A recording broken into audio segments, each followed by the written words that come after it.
on Zoom.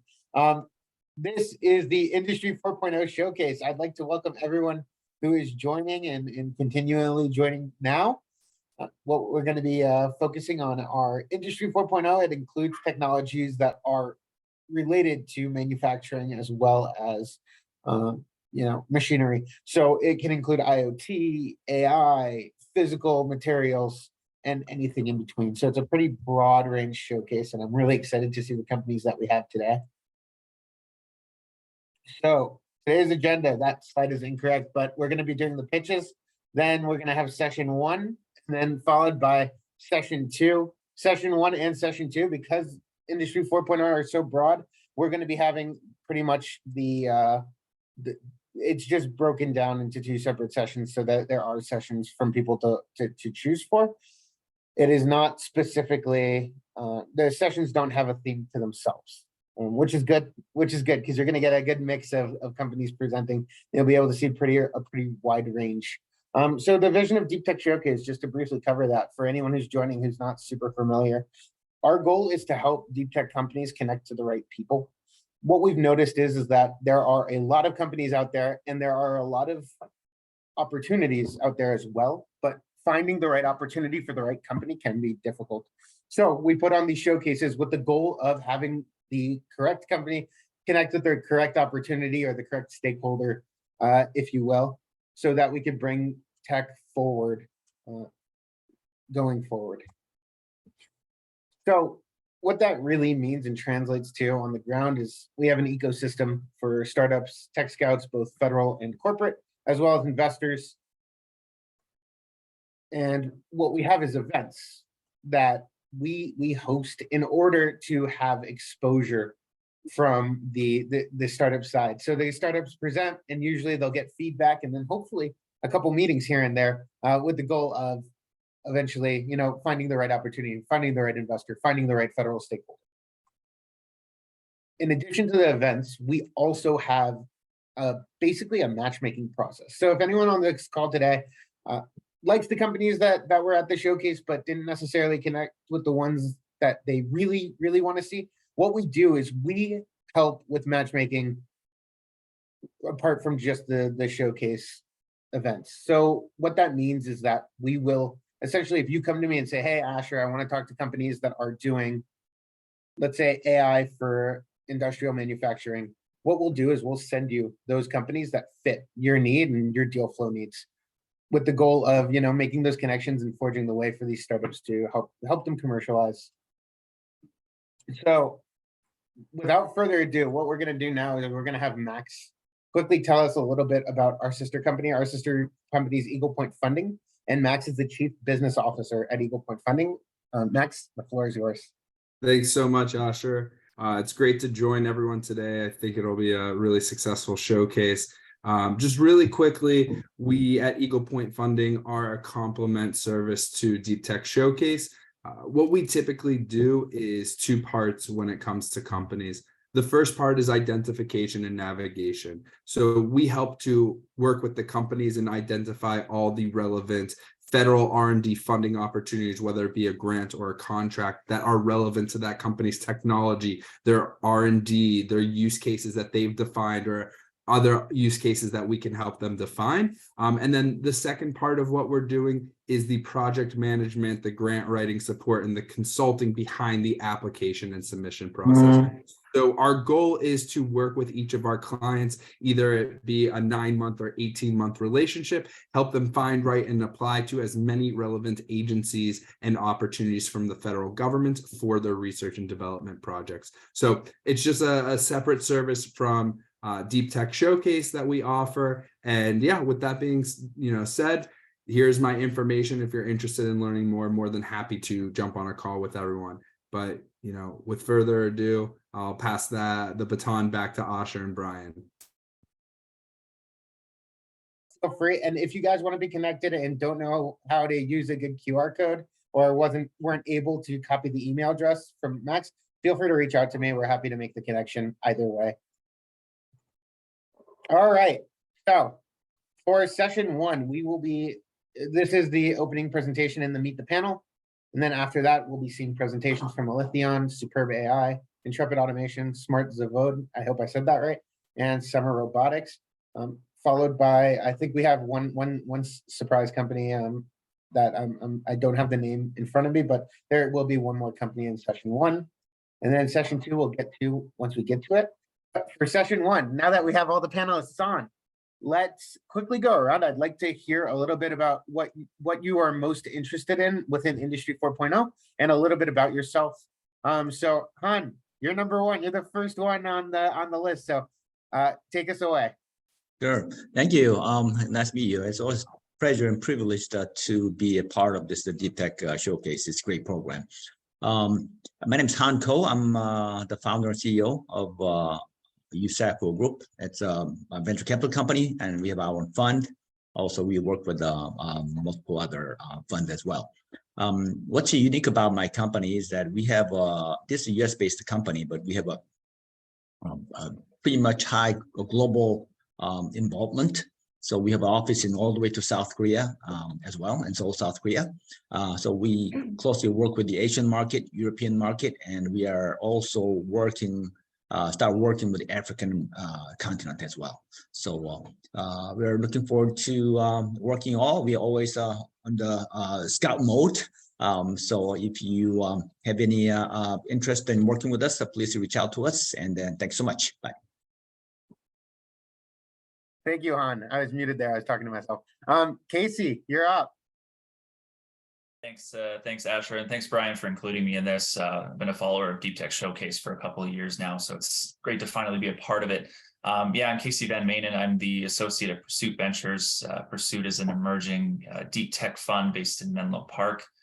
We look at pre-seed through Series A deals in the areas of semiconductors, so we're really interested in the reshoring efforts currently happening domestically. And then we also look across the rest of deep tech as well, quantum, photonics, AI, ML, material sciences, and then a bit of IP-driven SaaS. And where we like Industry 4.0 is, again, in the reshoring efforts, we see a lot of opportunities for manufacturing automation within the semiconductor industry. And then we also look to see if there are any gaps currently within primarily hardware or physical-based industries, so construction, manufacturing, logistics, where we can apply software to. So I'm really excited to see the companies today. And again, thanks for including me. Absolutely. Thank you for joining us. All right, next up, we have Tim Denning. Yeah. Hey, Asher, how you doing? Tim Denning from Ultra Tech Capital Partners. We are an early stage deep tech dual use VC.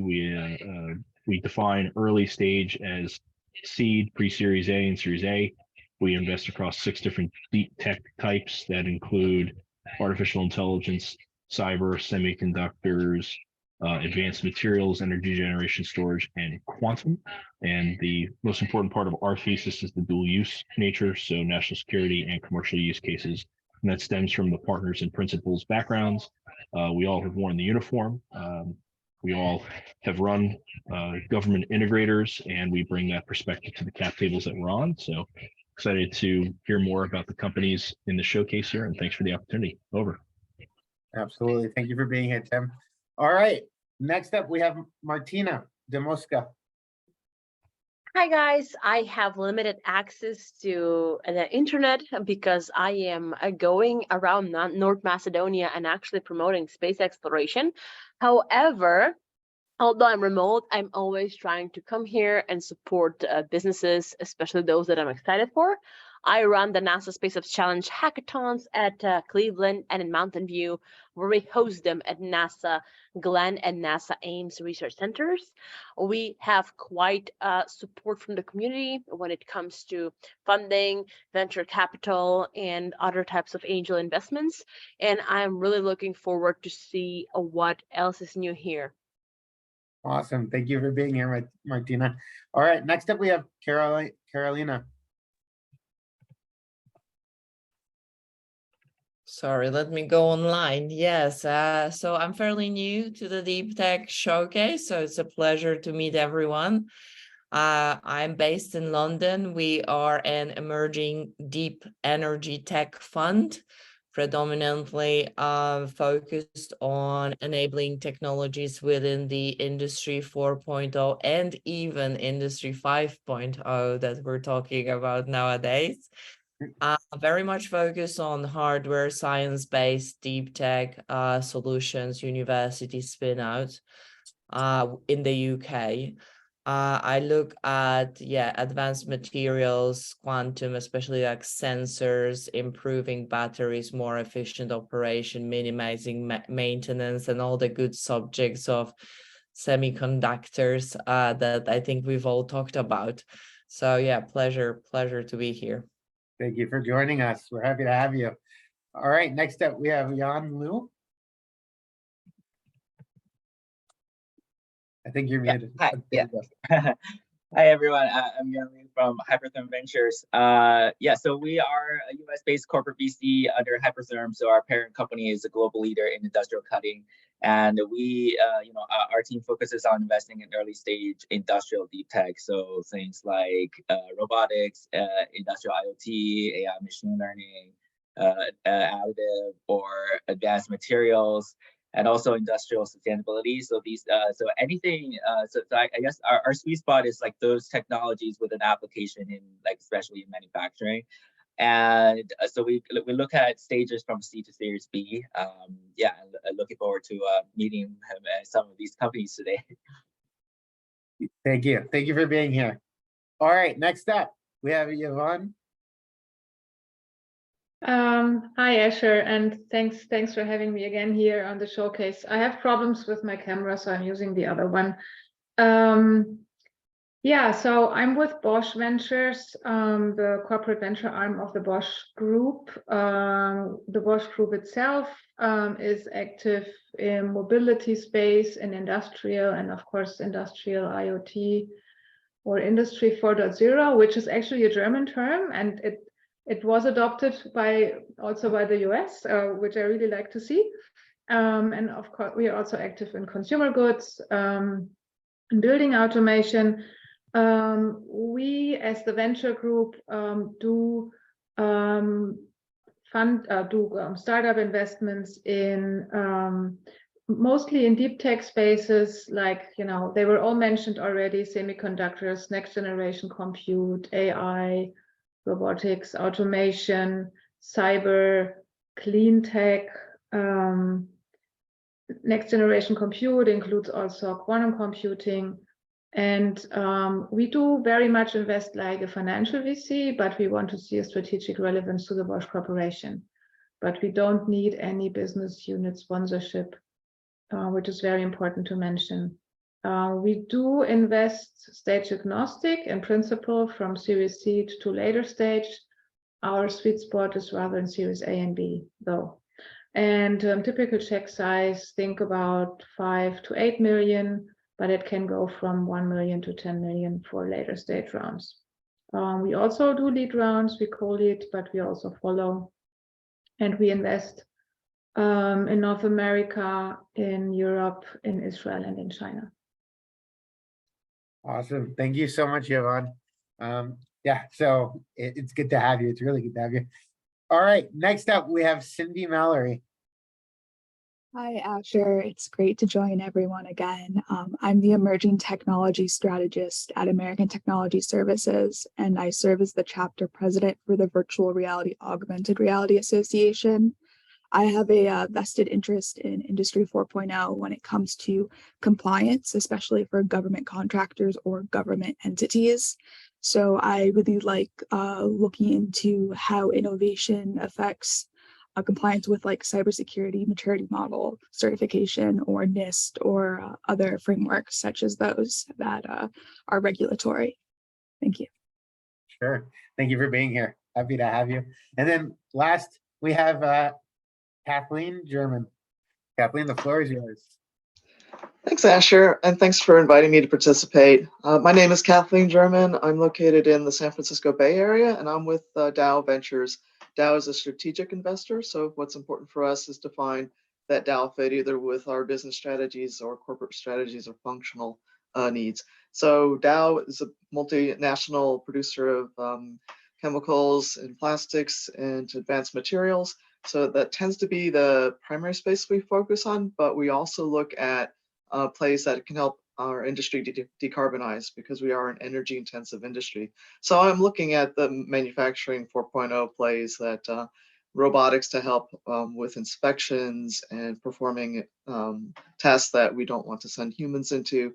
We're also interested, as our businesses are concerned, in circular economy. So things which can help close the loop on plastics, and we're seeing more and more robotic systems helping out in that space. But decarbonization, robotics, bio-based materials, and cyclic economy, I'd say are the 10,000 foot areas that we look in. Perfect. Thank you so much. Yeah, that's good to know. All right. So without further ado, we have the pitches now. I'm not gonna bore you anymore with long speeches. So the first up is Alithyon, and from Alithyon we have Roe. Roe, feel free to start sharing your screen. It should work. Let me know if it doesn't work because you're the first one up. It might be might take a couple seconds, but let me know if it doesn't work, and we'll make sure that it happens. And we're excited to hear from you. Yep, the screen is sharing. Yep. Good morning and good afternoon, everyone. After 13 years at the Boeing Company, I joined PowerPoint Anonymous, and I've been a few years clean now. And so I won't be using PowerPoint to present anything. You'll just have to be listening and looking at me, and then I'm going to do a live demonstration because I found that if a picture is worth 1,000 words, a demonstration is worth 1,000 pictures. Quickly about what we do, Alithyon is a Bellevue, Washington-based company. We started back in 2017 with the goal of solving a few problems, all related to Industry 4.0, getting rid of counterfeits, getting rid of gray market, tracking and tracing products. Now, how is that related to 4.0? As industry and factories and manufacturing gets more and more digitized and more automated and more spread out via a global supply chain and digital commerce, we're seeing increases in both counterfeit and gray market because it's becoming easier to cheat. That's one. Two, right now, manufacturing or Industry 4.0, really most of the solutions focus on the machine. The machine working in your factory can connect to your phone, can connect to IoT, can tell you what's going on, etc. But the actual items going through the machine are left out, unless you want to add something on your product, stick something to it, mark it somehow. Now that's a potential solution, but that means you get involved in the production line and I have to now add machinery to your production line. It means I have to somehow mark or mutilate your product. That means you have to think about where I can mark and mutilate your product. It becomes very difficult. Alithyon does this all like fingerprints. Just like fingerprints are for people, we fingerprint products. And every single product has a fingerprint. You just have to know how to find it. And we have developed that way and found that way, protected by 45 approved patents and multiple more pending. We basically take a picture of a product or an item, and then a week later, a day later, 10 years later, someone else can take a picture of that item and know that is specifically that item. Not this is a black cat or this is a can of Coke, but this is that black cat, or this is Roy's can of Coke. Or in the case of microprocessors, chips, electronics, which we do a lot of, this is that specific microprocessor that in fact was made in the United States and shipped to the US Air Force. Not one that looks like it or that has a sticker that says made in the USA, but in fact, that was the one that came out of that machine. That's what we do. We today go to market in 5 key segments. One is the luxury goods and collectibles. The other is automotive and air, so transportation. The third is DoD or DoD suppliers. The fourth is medical pharma. And the fifth is the precious metals, gold, silver, things like that. All of which have one thing in common. They have very high consequence to getting it wrong, either high financial consequence or high safety consequence. Just recently, US Air Force lost a pilot on the F-16 because their ejection seat failed to open the parachute for the pilot when he ejected, because multiple processors and chips on the US Air Force F-16 ejection seat were found to be fake. No way to catch it. They had the right markings, the packaging was correct, but the actual items were fake. and that's on an F-16 Air Force aircraft. Imagine where else fakes, counterfeits are, and how industry is not able to track and trace to the unique individual item these things. So that's what Aletheion does. Now I just want to show you what we're doing. In this case, I'm going to be using an iPhone. No special camera, no spectral imaging, infrared, literally an iPhone. And in this case, a 3D printed stand that let me take pictures clearly and quickly, but the stand itself doesn't do anything. So what I'm going to do is share our app so that you can see exactly what I'm doing in real time. So I have in front of me here a few processors, if you will. There's 6 of them that I'm going to pretend are my real processors. I have 4 identical ones. They are all bought from Amazon on the same batch and same lot. I have 4 other ones that I'm not going to register. I'm going to pretend these are counterfeit or not real ones. And the way to do it is I basically put the first one underneath the camera, take a picture, and I'll call it board 1. And that's the process. 1 image and metadata. Now I've already registered to save time 2, 3, 4, and 5. Now I'll do number 6 so that we can do that as well. And I literally just register them before the meeting and you'll be able to see that data later. I'm going to do the same thing. Take a picture. I'll call this board 6, but I'll also add some data here just as an example. For example, expiration, we're going to put as, I should spell it correctly, expiration we'll put as April 15, 2023. I can also put, for example, just as data for US market only. I can also put made in France. Now I've just put that in. Now that's registered in the system as well.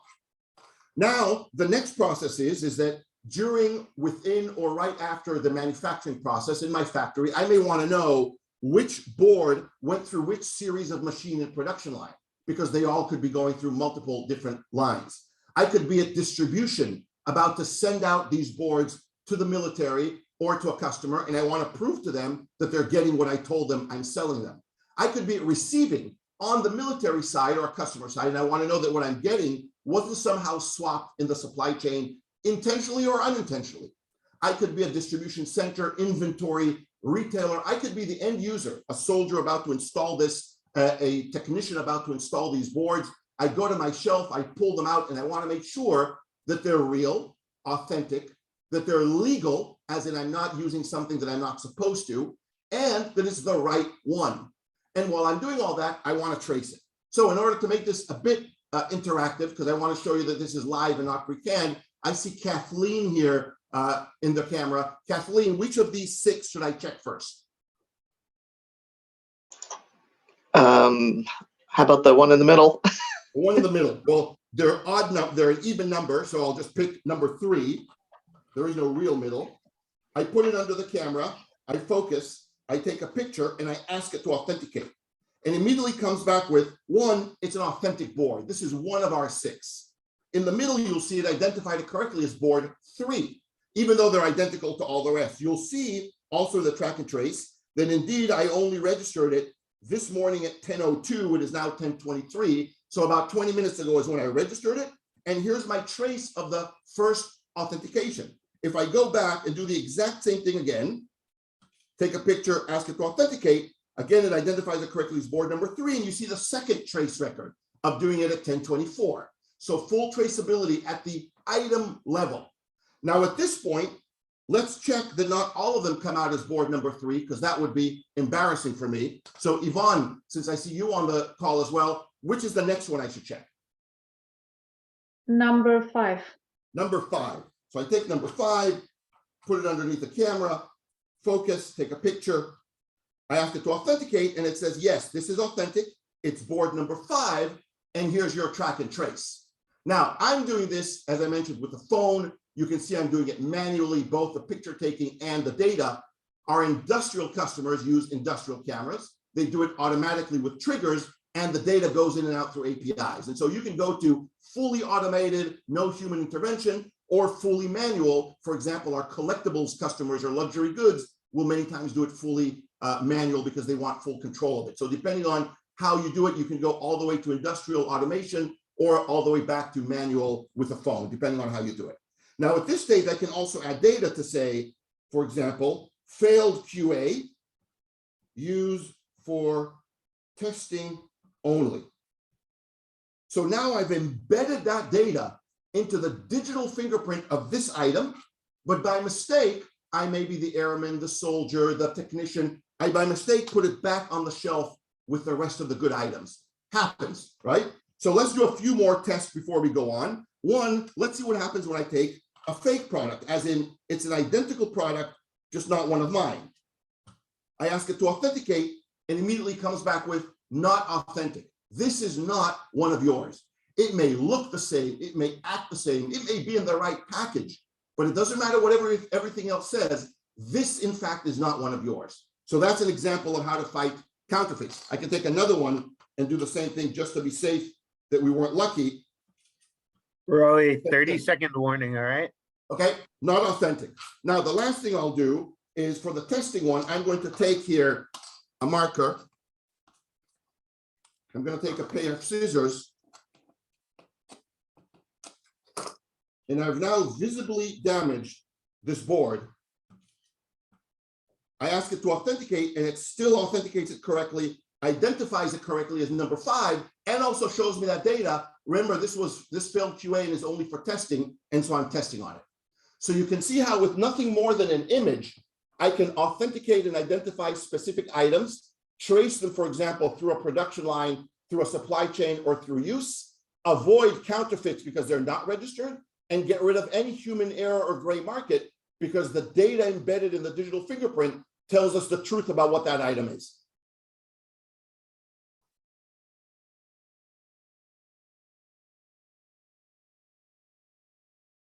What's that? To move to Q&A?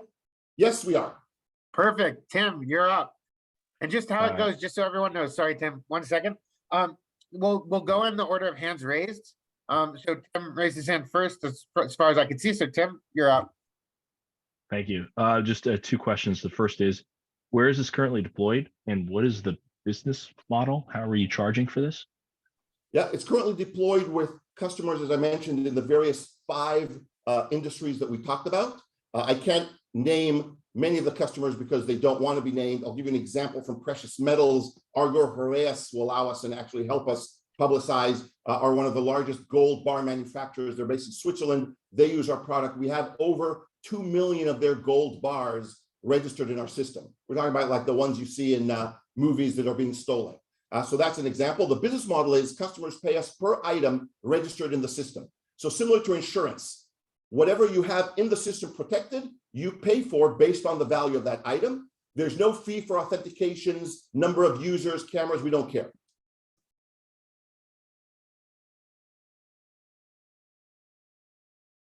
Roy, thanks for the live demo. This was excellent.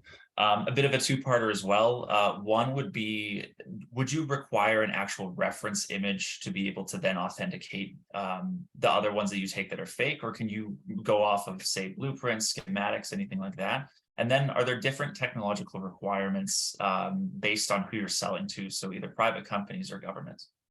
Yeah, so starting from the end, there's no different technical requirements. This system is already in production out there. We use off-the-shelf cameras. If DoD, for example, things we do there, they don't want to use cell phones, they just use industrial cameras, that's fine. We also do for them air-gapped systems, so it's not hosted on our AWS, rather they have it on their servers, that's fine as well. So from that perspective, the technical requirements or capabilities don't change depending on the customer. In terms of baselining, yes, just like fingerprints.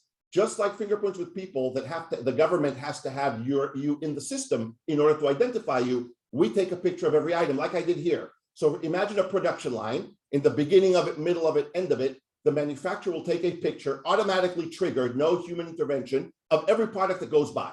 The speed is not limited because there's cameras that do high speed as well. So you just take a picture of every item that goes by. That's it. Then later on, anyone with a phone can take a picture of that item and identify it irrefutably. Anyone who tells you that they can use AI, quote unquote, or machine learning to identify irrefutably an item without baselining it doesn't know what they're doing or talking about, or is lying to your face. They can say, I think this is a real board or not a real board, but they can't tell you this is board number 5 with the embedded data, because you stop with AI or ML-based systems, you stop at what we call class level. You can't go down to item level. Excellent. Thank you. Yvonne, do you still have a question? No, I actually had the same question as asked before. Thank you. Okay, perfect. Han, you're up. Yeah, thank you. Hey, great product and great presentation. It's a lot better than just looking at the PowerPoint slides. Great. Just a quick question: how are you protecting your intellectual property? I take it that you have some kind of form of algorithm or something there, right? So I'm not quite sure how you protect it. You file patent or? First of all, we have, as I mentioned, 45 approved patents that protect our technology and its use. That's one. 2, the actual specific algorithms are kept as trade secrets, very protected. We obfuscate and encrypt all of our data, applications, etc. That's 3. 4, from a customer protection perspective, which is as if not more important, we don't keep any of these images. So the second we took the image, it's kept in memory only, not on hard disk. It's kept in memory. Within less than a second, as you saw the speeds, we convert that using our algorithms into a digital fingerprint. And that digital fingerprint, which is encrypted and obfuscated and is only a 250 kilobyte file, that gets sent back to our servers or to the customer servers. At that point, we have no need for the image anymore. And so even if someone was able to break through all of the security systems, both that AWS have and that we have, and get a hold of one of the feature prints, what we call the digital fingerprint, they wouldn't be able to reverse engineer because they wouldn't know what it belongs to. As opposed to a human fingerprint that you know is a human, you wouldn't even know, is that a board? Is it a gold bar? Is it a watch? All they would see is a bunch of ones and zeros. Thank you. Very smart. Thank you. Perfect. Last question for this presentation, Carolina, go ahead. I think one of my questions, I actually had 2, but I think one of my questions were just answered. So the data security, basically who owns them, how are they protected? Are they stored in some central database? How easy it is to break into, hack it and change the data, right? But I think you just answered that one. So my other question was about scaling your business. How easy it is to implement this solution for a business that you're selling it to? What are your barriers to entry? And who are you competing with? Sorry if it's so many questions. Yeah, Thank you. so, that's where I'm going to finish. Yeah, so data, for example, customers in Europe, we don't have any data. Instead of them putting data in our system, we put data in their system. So we will give our customers in Europe, for example, the log or the number of our registration into their system. And the next time someone authenticates, we will send them back the authentication number, and they will then be able to say, okay, that number must belong to this. So that's how we also avoid any data stored on our system that may be at risk. That's one. In terms of scaling, actually, it's very simple, because as you saw, I don't need to mark the item.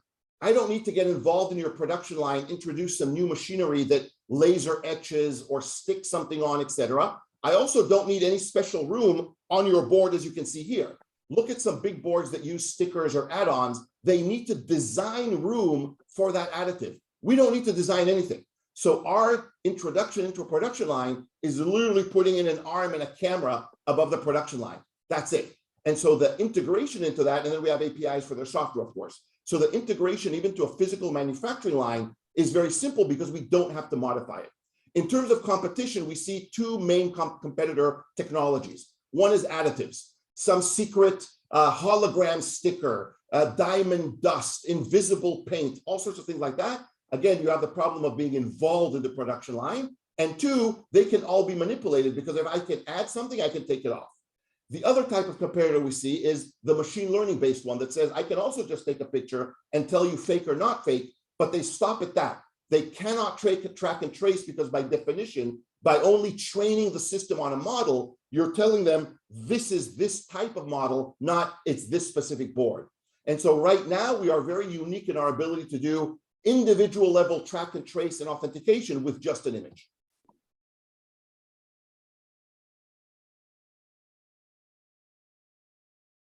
contact information for people to reach out to you, because it seems like there is quite a bit of interest.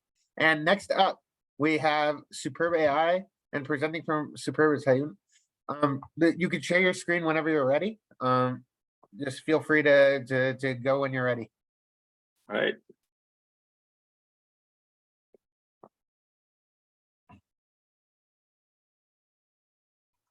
All right.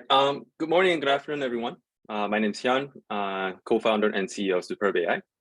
I don't have a live demo for you today. Didn't know I could do that, but I'll present to you a few slides instead. Right. Cool. So as we know, the deep learning industry is growing at an incredible pace, and it is expected to surpass the size of the IT industry within the next decade. But despite all this rapid growth, a recent study revealed that only 25% of US companies are successful in adopting AI. So what's causing this slow and difficult adoption? We believe the bottleneck lies in data. To build a deep learning system, 3 components are required. 1, computing power, such as GPUs, 2, model algorithms, and 3 is training data. Computing power and model algorithms, they have been advanced and been commoditized in recent years with readily available GPUs through hardware vendors and cloud service providers, and also open source state-of-the-art model algorithms by big tech companies. However, companies still struggle to customize these models using custom data for their specific applications and use cases. And this customization process requires the collection, curation, and labeling of raw data, which is both time-consuming and expensive.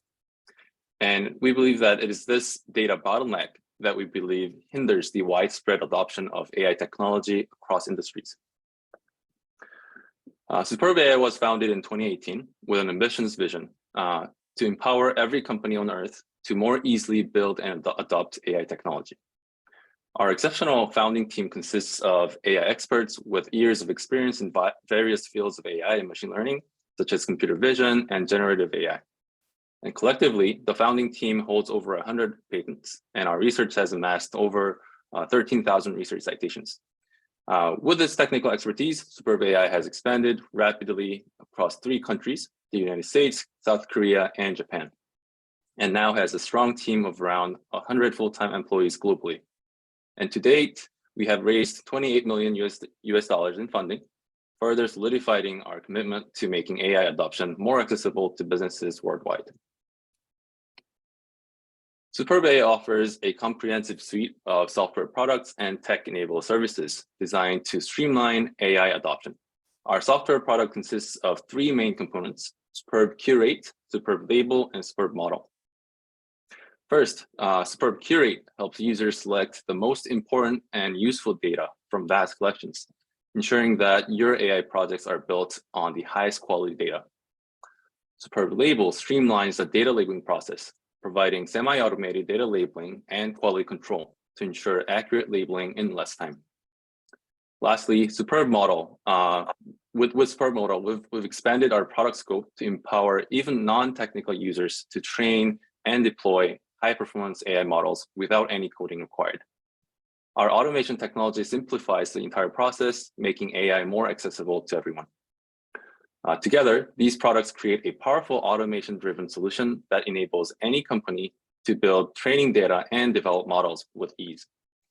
And for those who desire a white glove end-to-end service, we also partner with external providers who utilize our platform to deliver accurately labeled datasets and trained models. At Superb AI, our focus is on computer vision applications, which are AI solutions that utilize visual data, such as images and videos. We have successfully helped companies across a wide variety of industries, from IT sectors like self-driving cars, robotics, gaming, and physical security, all the way to traditional industries like agriculture, manufacturing, retail, and national defense. Through our products and solutions, we've assisted car battery manufacturer in reducing defects, enabled indoor logistics robots to navigate warehouses more effectively, helped cities monitor and analyze traffic more efficiently, and supported farmers in increasing crop yields. Our versatile offering have proven invaluable to both businesses and public sectors, seeking to harness the power of AI in their respective domains. Since our software product's initial launch in late 2019, we have experienced remarkable growth, with both product usage increasing by an average of 2.7x each year. Originally supporting only image data, our expansion into video data support in late 2021 has further accelerated our growth. With the upcoming release of LiDAR sensor data support, which is currently in beta and set to launch next month, we anticipate an even faster growth rate. Over the past 4 years, our client pool has also grown steadily, reflecting the increasing demand for and the success of our AI solutions across various industries. Our commitment to making AI adoption more accessible and efficient continues to drive our growth and attract more clients to our platform. As we continue to grow and revolutionize the AI landscape, we are actively seeking 1, introductions to stakeholders, and 2, exploring business and partnership opportunities across both private and public sectors. We believe that our innovative solutions can significantly benefit a wide range of industries and applications. We would appreciate your assistance in connecting us with government and users and industry stakeholders for initial discovery meetings. These introductions will help us better understand their needs, identify opportunities for collaboration, and ultimately advance our shared vision of empowering every company on Earth to more easily build and adopt AI technology. Thank you for your time and consideration.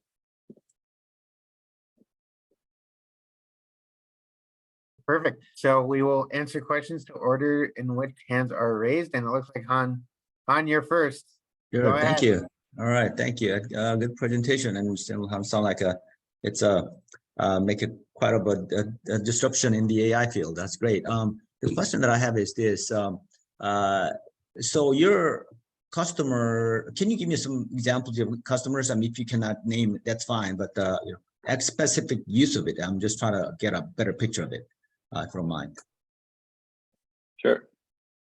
So so these examples are actually from our actual clients. I can't name the actual companies, but these are, you know, car manufacturers, for example, you know, manufacturing self-driving cars, you know, chemical factories that inspect, you know, microscopic images to find defects in their, you know, like battery microscope scans. Also, manufacturing companies that want to utilize computer vision to find defects within their assembly lines, for example.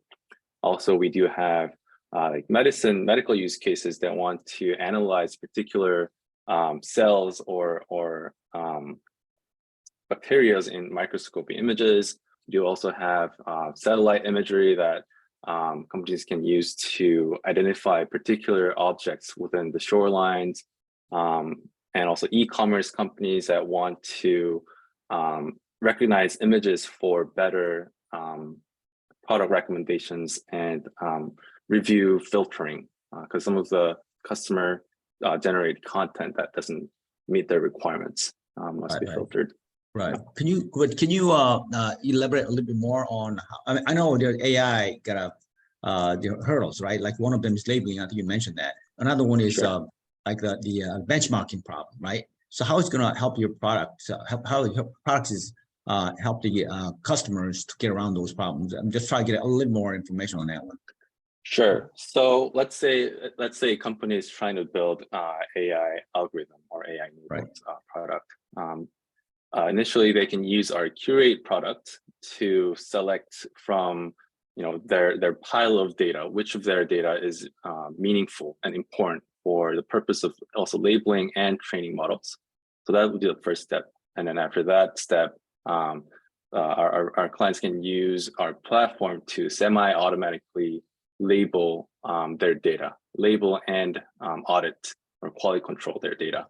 After that point on, they can use our model products to train models using their labeled data sets within our platform that doesn't require any coding.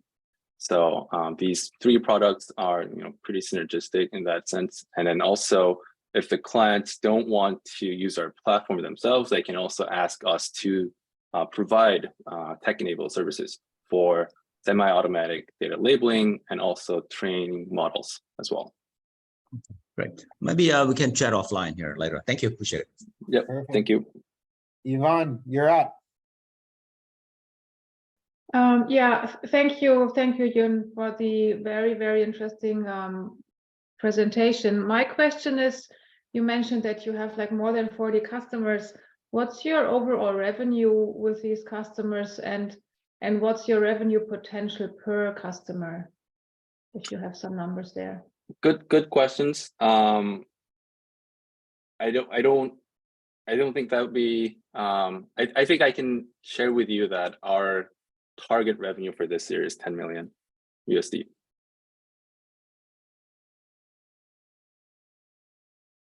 Okay, thanks. Perfect. Casey, you're up. Excellent. Yeah, thanks for the presentation. Appreciate it. I read in a press release recently that one of the advantages of your company is that you're able to work with much smaller data sets and achieve sort of the same results. So I guess just for assistance here, what's the process, I guess, to ensure that the annotations are, say, as in depth, as high quality? And then are there certain manual checks that people would have to perform in terms of, say, confidence levels on the actual data that's being annotated? Good question. So I think what you read in the PR was our Curate product, which is designed to help users select the more meaningful or more important or more valuable data out of all the pile of data that they have. So not every data is made equal. So instead of labeling randomly sampled, images or videos, we help users select the most important pieces of data that they have. And by doing that, we let users train a highly performant machine learning models with less data. So that's where the curation comes in. And then your second part of your question was if there are processes or tools that can help manually check the labeling accuracy, right? I think that comes into our label product, which helps users semi-automatically label data and also quality control data. So for example, we do have a feature for detecting mislabeled data within the label data set. So that's one thing that we can provide. Excellent, thank you. Perfect. Thank you so much, Ian. If you want to leave your contact information in the chat, I think there are a few people, it sounded like, who want to get in touch with you. So feel free to leave whatever contact information you're comfortable with leaving. And thank you so much for the presentation. Next up. Thank you. Thank you. Next up, we have Intrepid Automation. And I believe Maren should be presenting from Intrepid. Yep. Hey, how's it going? Hi, nice to see you. Okay, let me grab my share screen. Hang on 1 second.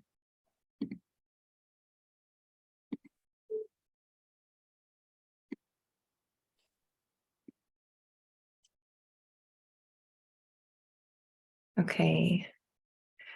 All right. Hi, everybody. I'm Maren Muxlow, and I'm from Intrepid Automation. I'm the head of marketing and sustainability. So we are an early stage San Diego startup delivering automated industrial hardware and materials using 3D printers. This is kind of our guiding principle, is that we measure success in the number of quality parts produced for our customers, which is different to the approach that a lot of other 3D print companies take. And most of you on this call, just by virtue of being like in industry 4.0 advanced industry, probably heard about 3D printing. It's like so hot right now, right? Everybody wants to use 3D printing, but there are a few kind of issues with that. Firstly, everybody thinks it's kind of like a Star Trek replicator where you can just make something with the push of a button, either one part or thousands of parts. And that's created a fundamental misunderstanding of 3D digital manufacturing for industry in particular. So we were founded by a team of experienced manufacturing professionals to address scalable production using 3D printing. So this is a pretty good graphic that shows what we do. 3D printing right now is mostly used for things like small runs or prototyping. And those are down there on the bottom right. Traditional legacy manufacturing methods are like injection molding and other specialized processes. You can make tons of a thing but you can't necessarily make tons of a thing that has a unique, custom, complex geometry at cost or at scale, right? 3D printing, you can make those attributes, but you can't make a ton of them. So we're the overlap of that Venn diagram where you can make something that is optimized for being 3D printed, but you can make a lot of it. This is an example of one of our production flow systems. This is actually in beta test right now with a large dental customer. It's the Epic manufacturing system. I can provide technical data sheets. We have this one, which produces some kind of a part like this, like 100,000 of them in, I think, about a week. And then we have also the larger VAT-based system, if anybody wants to see the data sheets for those. So progress over a few years of being operational. We right now are seeking strategic investors for our Series A. We are in revenue. We have many partners and a large customer pipeline. We are built with a modern technology stack. So you can check out those numbers, but among our team, we have 300 collective patents. It's a deep industry team using 3D print for manufacturing processes. Most of our patents are around the print processes themselves and around the end use products that our process can enable. So a little bit more about our competition. Most of the companies that are on the bottom and to the left, those are in that wheelhouse of prototyping. And as one of our customers recently said, a customer that's in semiconductor and in electrical connectors it's like a Grand Canyon between prototyping and true industrial high volume production. And so we bridge that gap. Right now, just for targeted focus, we've chosen to focus on 2 different use cases, pattern production and mold production. So pattern production creates an end use metal part and we make a consumable within that process. That's something like this. That's a pattern for a propeller.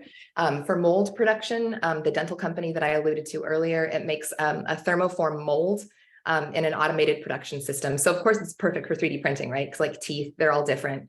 3D printing is the Venn diagram of custom and complex. So anything that hits those is going to be really good for our system. So our goals is we start with an application, we work backward from there. We want to be able to enable fields of use. We want to look for what's the next killer app for 3D printing, because we can make a lot of it for you. Our key leaders all come from manufacturing technology, deep experience around manufacturing processes. And they've also worked together as a team in various different roles, which we think is really important. In the press, we've been kind of this like soft putting out some of the cool stuff that we're doing recently. Existing investors, and this slide bears bringing up because some of our advisors and investors are senior leaders within industry, not only in manufacturing, but within 3D printing. So Dr. Paul Jacobs literally wrote the book on 3D printing. Rich Carone is our contract manufacturer, is affiliated with that. I can provide a little bit more information if you guys want to reach out to me, but basically across the board, deep manufacturing experience and deep 3D print experience, that big overlap. Thanks so much, guys. Let me know if you would like any more information, data sheets on materials or hardware, or just want to talk. Our ask for today would be partnerships and collaborations, specifically in high volume production for med devices, investment cast parts, electrical connectors, semiconductor, and composite cores. Perfect. Thank you so much, Maren. And Kathleen, it looks like you're the first one. So Kathleen, go right ahead. Sure, thanks. Can you give us a little more idea about the types of materials you're capable of using? I heard metals, things that sound like polymers, but can you go into a little bit more specifics about the chemistries? And do you guys do specific formulations, or do you outsource that? We do both. So we do specific, so we're a VAT polymerization process. We only print photopolymers, but that pattern can be burned out. It's kind of like a wax. And so it can be burned out to make an end-use metal part, right? So that's how we get the metal stuff. So we do our in-house resins. Right now we have 6 that are, I guess, qualified. in production. We have pipeline development about 200, and then we're also qualifying other parties' materials on our systems, which is kind of a side project. So we're very interested in that. We're working with a couple of really big chemical companies right now, and we'd always like more, because the bigger catalog we have, the better, right? We can serve our customers better. Thank you.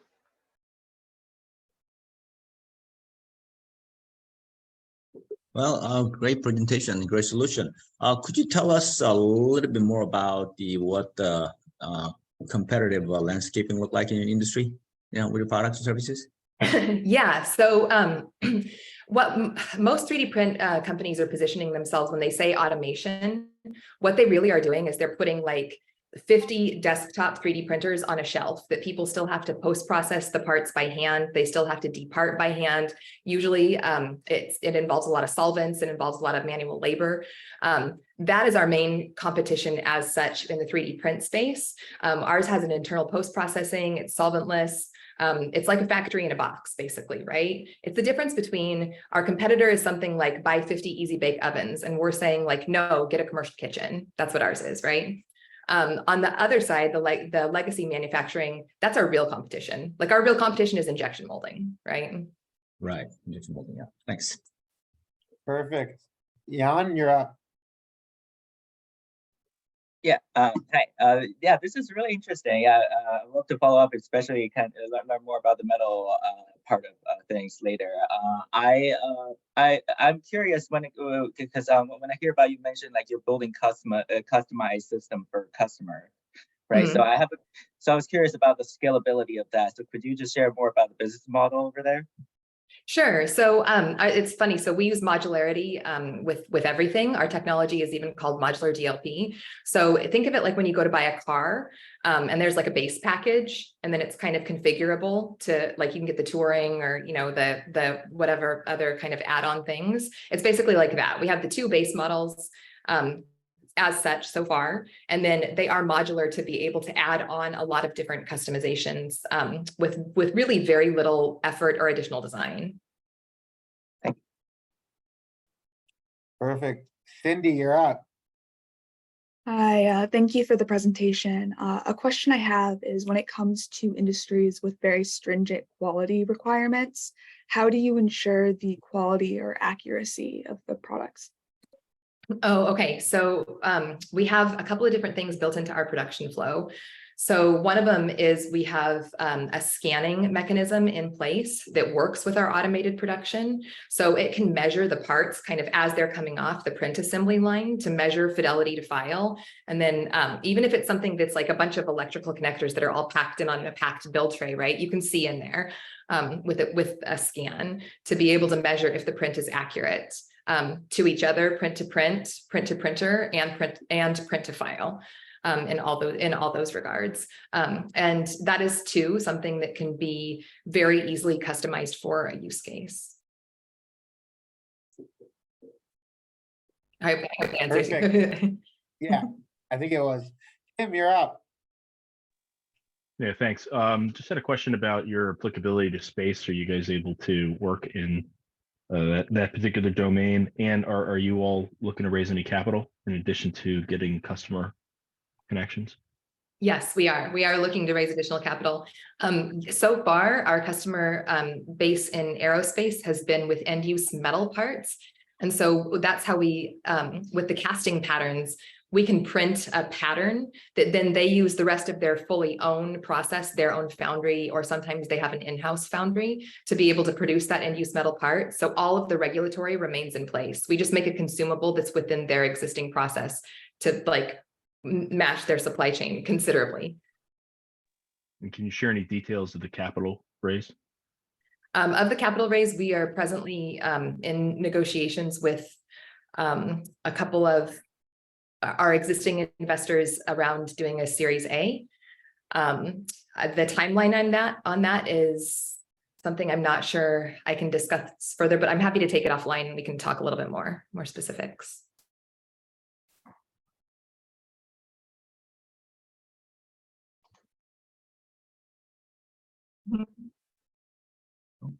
Perfect. Thanks, Maren. quick question again, just to elaborate on the business model a little bit. Would you consider this as a one-time purchase with obviously the additions of the modularity being add-ons? Is this something that, could turn into sort of an as-a-service model? And then would you also consider this being something licensable in the future? Yes. So because we are an early stage startup, a lot of our hardware sales pipeline has been generated by a manufacturing as a service model, where we will produce parts either with a production partner or at our lab in San Diego. So that's something that we do have experience with. The purchase is the purchase of a machine, and then the purchase of our resins that are optimized for that machine, both of which are on a drop ship model. So we have a contract manufacturer that makes the machines. We also have a partnership with a resin company where they make our formulations and drop them off in barrels to where they're going. So it's very asset light. Excellent.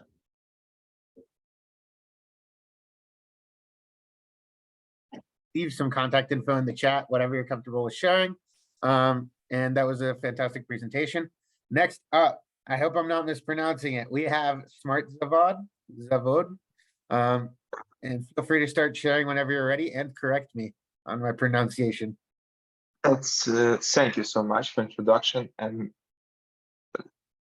and regarding it's a good point to think about our renaming, such as we are early stage startup too, and we are also talking about 3D printing today as one of the most important technologies of Industry 4.0. So hi everyone, my name is Oleksiy Sontsev. I am the CEO and co-founder of SmartZavod. SmartZavod is a technological startup, and we are developing the world's first fully automated hybrid 3D printer to put additive manufacturing on the next level and make it more accessible. Because as said, definitely additive manufacturing is a great technology that get along with all trends of Industry 4.0, like mass customization or sustainability or low carbon footprint and so on. And recently we analyzed what limits the adoption of this technology to be applicable in-house in manufacturing companies or R&D companies. And we found the answers through the deep interviews and different existing reports. And that barrier, number one, is the knowledge gap, because there is so many materials, so many printers, different printers require different software that create a really big knowledge gap. The reason number one is entry cost. To be able to operate with the prototyping equipment, with the 3D printers, you need different types of 3D printers. You need a printer, for example, for filaments, for resin 3D printer for more accurate printing. You need some equipment for post-processing. Okay, it is great, the cost barrier. And actually, additive manufacturing is not there yet. There is a big problems with the quality and with dimensional accuracy of a prints. If we're talking of the application, about the application of additive technologies, some important parts, I would say. And equipment downtime and operation costs is still a big problem because 3D printers are not automated yet. And we want to solve this through hybridity and full automation. We developed the world's first full automated hybrid 3D printer. It differs from existing equipment with a unique patented tool chain system that allows to combine different tools and different technologies in a single machine to create different parts with better quality. So the main idea is that, for example, we can print the part with the filament, then change automatically the tool to the high-speed spindle and make automatic post-processing. Or we can print the wall of the object with a high-flow extruder type-on, Daisy design type-on. And then instead of filling this with a 3D printed heat, we can change heat to the polyurethane casting tool head and pour the wall is formed with the polyurethane or silicone. So it's a big landscape for multi-material printing.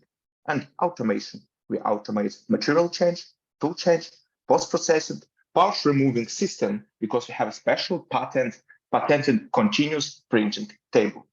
And it's a question how we will deliver this technology to our potential customer. And we come up with idea. So when our printers doesn't require any human to be operated for some period of time, why not to integrate several cameras and install these printers in different hubs, our partner hubs across Europe or in universities, and then provide our customer with access to printer through the web platform, instead of allowing them to conduct to complete difficult parts and produce difficult parts without investing in equipment and space and materials at all. So that's why we come up with it, and not only sell our equipment, but also with this idea, with this business model, with hardware service, with the paying model, pay per use. And currently, as an early stage startup, we only have a pilot project launched in Europe with a university in Germany, with a digital innovation hub in Lithuania, and one manufacturing use case with a manufacturing company in Poland. So our market is a market of FDM and hybrid additive manufacturing equipment in Germany first, and then we plan to scale to EU and USA with our solution. And we compete with, actually, we know where is our niche, where is our segment between the affordable but not high quality equipment and hybrid CNC machine-based equipment, which is really not affordable for end user. And we already, you want to interrupt me probably, as I already told, I know. So yeah, we rising. So our best achievement, I will say, is that we last year, even with so early stage, we was able to present our printer at Formnext in Frankfurt, and our plan for the next year is to raise the capital to put the technology of hybrid polymer-based manufacturing on the next level and start with the revenue. I will be glad to answer your question here. We'll be happy to. And I'm really sorry for my English. I definitely, after. I liked it. All right, Carolina has a question. Go right ahead. Yeah, it's always two for some reason. I don't know. I just can't ask just one. Yeah, so my question at first would be what is your IP covering and what is your IP strategy as you grow? And the second is obviously I understand you for this to make it work, you have to secure both universities, so the location for the equipment and their and the customers itself. So what is your strategy for the acquisition of customers and getting the right place, placing it in the right places? Improve the acquisition. Thank you, Carolina, for your question. So regarding the IP, we have already 2 patents applied on national level. Patent for the continuous printing system, which automates part removing to able print parts and remove them without a human. And second, for the whole system. And regarding our strategy, so important point that one of our direction is not only sell equipment, but to rent it remotely. And next step, after we will achieve the industrial level of our hardware, is not to sell it. So it could be like easily reverse engineering or something like that, but to provide the customers from our waiting list for better testing remotely. So this is a strategy that we don't just put it on the Kickstarter where it can be easily copied or whatever. We plan to start the testing remotely, which should definitely protect us from reverse engineering. And of course, the next patents, we have a patent strategy and we will expose this. Regarding customer acquisition, so our strategy now is start with manufacturing as a service. We're looking for interesting use cases. We already found them to test the technology, the hybrid technology first, and only then And how we acquire this customer, we are presented in Germany. We have an R&D office in Germany. We have a good network of industrial company, because I am as a founder, I studied in Germany. So we have a good network of industrial companies and in Germany that shared their problems, their manufacturing problems with us, and we try to solve them with our equipment first. So hope I answered your question, if not directly. Yeah, great stuff. Thanks a lot. Thank you, Jim. Thank you so much. I'm just wondering, what would Alexei say about added value? What does he think that the added value, or actually the competitive potential their technology has compared to other ones? Thank you, Martina, for your question. I think talking about competitive advantage from the technology side, at the first stage is the possibility to produce the part of increased dimensional and produce thermoplastic parts with increased dimensional accuracy through combining of FDM printing with a subtractive manufacturing is a single cycle. So it's first what we are bring to customers, that all first use cases are based on this competitive advantage. Because most of their competitors, they don't have, for example, tool change automation, some of them. Or when we take the CNC machine-based hybrid equipment, then as said, they are not affordable at all, because they was initially designed to cut steel, to machine the steel, and not to print the part to make the post-processing. So I hope I answered your question with explaining what is the added value of hybrid manufacturing, how we differentiate us from. Yep, that was perfect. Thank you.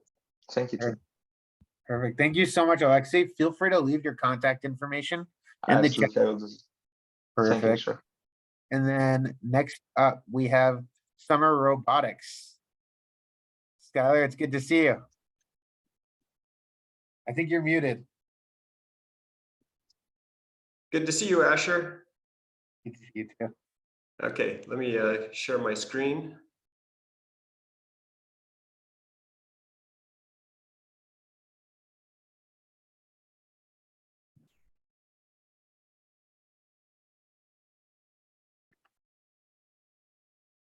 Okay, can you see that?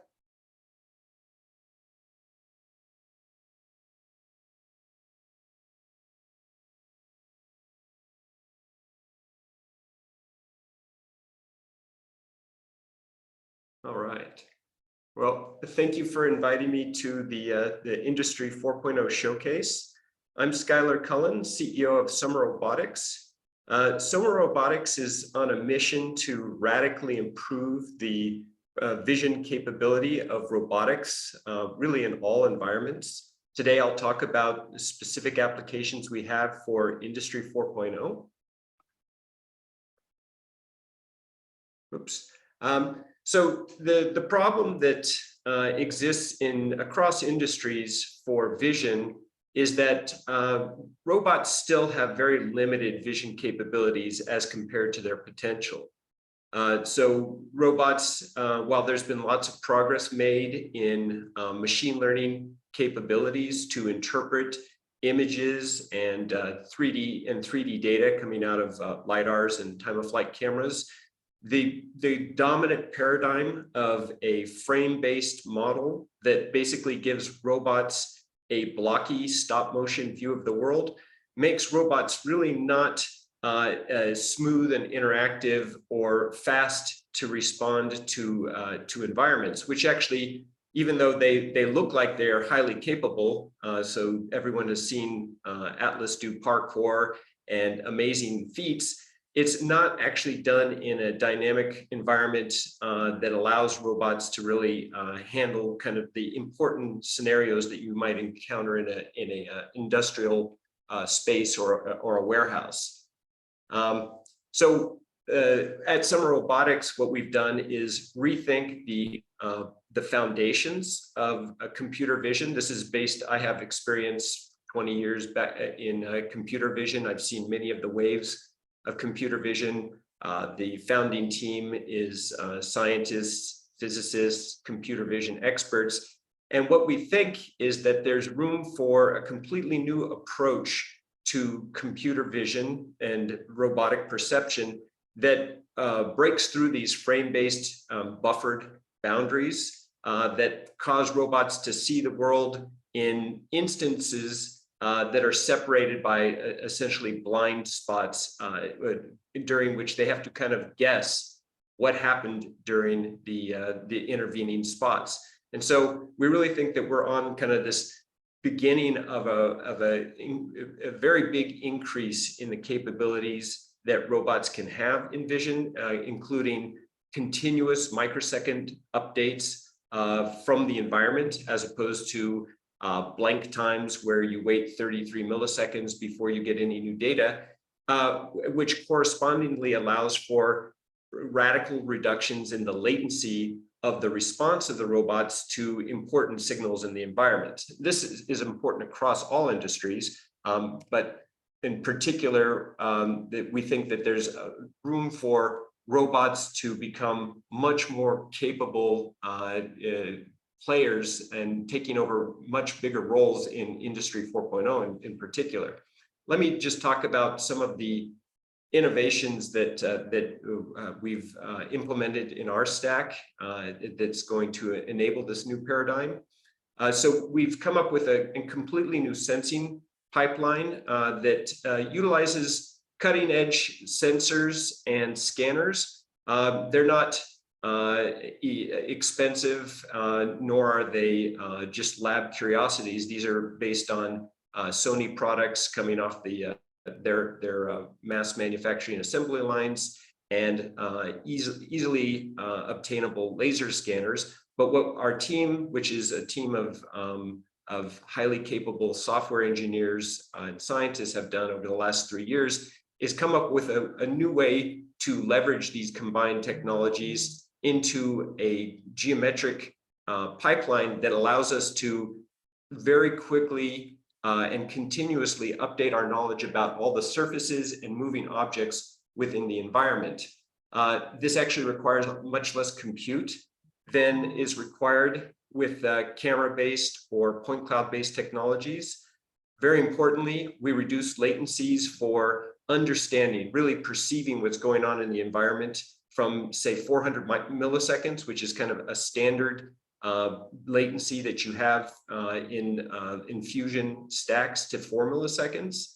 And also, we've reduced a lot of the issues with reliability in all conditions. So that has to do with suspended particulates in the environment, stray light, crosstalk between other sensors. All of that is in this new paradigm is minimized.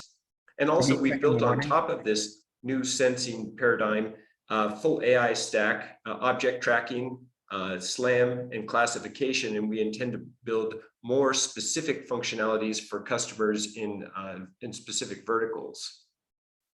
So speaking of Industry 4.0 applications, we're enabling autonomy, motion through complex environments. We give our customers the ability to do precision positioning, very safe navigation, even with large vehicles through complex environments that are very closely operating with human operators.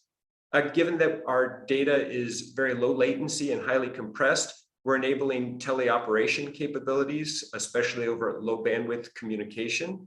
And then we're also enabling through our new SLAM capabilities, environmental mapping, millimeter precision localization. And then we just onboarded a new customer, a leader in metrology, to allow them to do 3D inspection with extremely high precision over large areas, which is something that they couldn't do in the past, and keep up with fast assembly line requirements. Skylar, let's keep wrapping it up. Pardon? We should start wrapping it up soon. Okay, so I'll skip over to the final part. So we're currently offering full stack hardware and software solutions. We are selling evaluation kits, and we are engaged in several customer programs now and are looking for additional customers. We really are looking for strategic customers who see the benefits of this future paradigm and want to work with us to implement solutions. We're also looking for additional MOUs, phase 2 opportunities for government collaborators, and further investment into the company. The team is myself, Dirk Smits, my co-founder, and then a team of highly educated, highly trained engineers. And thank you. Perfect. Thank you, Skylar. All right, Han, you're up. Sorry, I was on mute. Yeah, actually a great presentation and good product there. Got a small question here. So I just try to have a little better understanding of the actual usage of your product, right? So could you explain your maybe customer base or things like that, and see if I get a better idea? I know you mentioned that geometric AI is a lot to do with construction, so maybe a construction industry or something, or I'm just trying to get an idea. Thanks. Yeah, so yeah, we are actually talking to some construction customers who want to do continuous mapping of construction sites and understand changes on a day-to-day basis while being able to navigate through difficult conditions. Like I said, we have a metrology customer. We actually also are working in the automotive ADAS space for level 2 and level 4 applications. So we're currently in conversation with a robotaxi company about providing them a safe braking distance for urban environments, because that's not a solution that their LiDAR or camera-based solutions provide. And then, of course, the metrology customer. Right. All right, thank you. Maybe I can chat offline a little bit later. Yeah, thank you. Sure, I'd be happy to. Yeah. All right, Johan, you're up. Yeah, hi. This is super interesting. So I'm wondering, so because you're selling the hardware, so I'm wondering how's the cost compared to, like, say, LiDAR? Right now, the event sensors are probably the larger piece of the cost. The laser scanner is essentially commodity, but the event sensors, it was just last year that they really became a commercial item. They're being sold with kind of industrial pricing in mind, but that price is rapidly going to come down as competitors enter the field, because basically those are artificially high prices. The CMOS is being made on the same line that is where cell phone CMOS is made. These are 6.2 millimeter chips with nothing exotic. They're just CMOS. So those are going to come down to tens of dollars. Right now in volume, it costs like $700 to buy those, but fundamentally, the price is much lower than LiDAR. There's no precision manufacturing required. It's a much cheaper solution. Thank you. Perfect. Carolina, you're up. Yeah, so my interest would be, I think you've mentioned the ADAS and your application to automotive industry. We're seeing sensing technologies within that area is a quite competitive area. So I just wanted to know, how does your solution compare price-wise and I don't know, accuracy-wise to other technologies that we're seeing?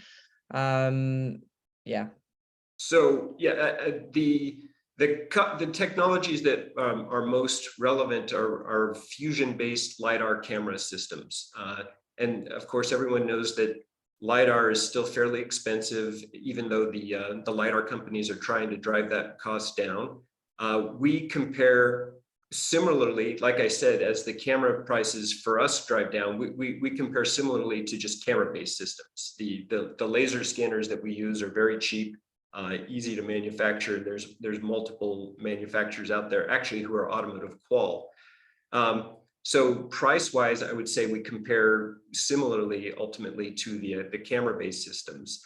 As far as how we compare to competition, where we shine, so to speak, is in the near field range up to about 30 meters. So we're not an automotive highway solution. We're really an urban and actually off-road. We actually have customers in the off-road space. Super low latency safety solution, because we can track when a new pedestrian comes in milliseconds. And in contrast, even the most advanced partners that we're talking to, for example, the robo-taxi companies have a 400 milliseconds delay. And you see that when they have to announce accidents that they have in the field. It's almost always because they didn't get an update about where the other objects were in the field until too late to actually react. And so we're talking to some of the leaders in that field about adding our solution onto their systems. Just a quick follow-on question. So how many of your devices or how many of your solutions would need to be installed on top of the already existing systems to make it work? Yep. For a forward-facing solution, a minimum of 2 cameras, one scanner. Okay, thanks. Yeah.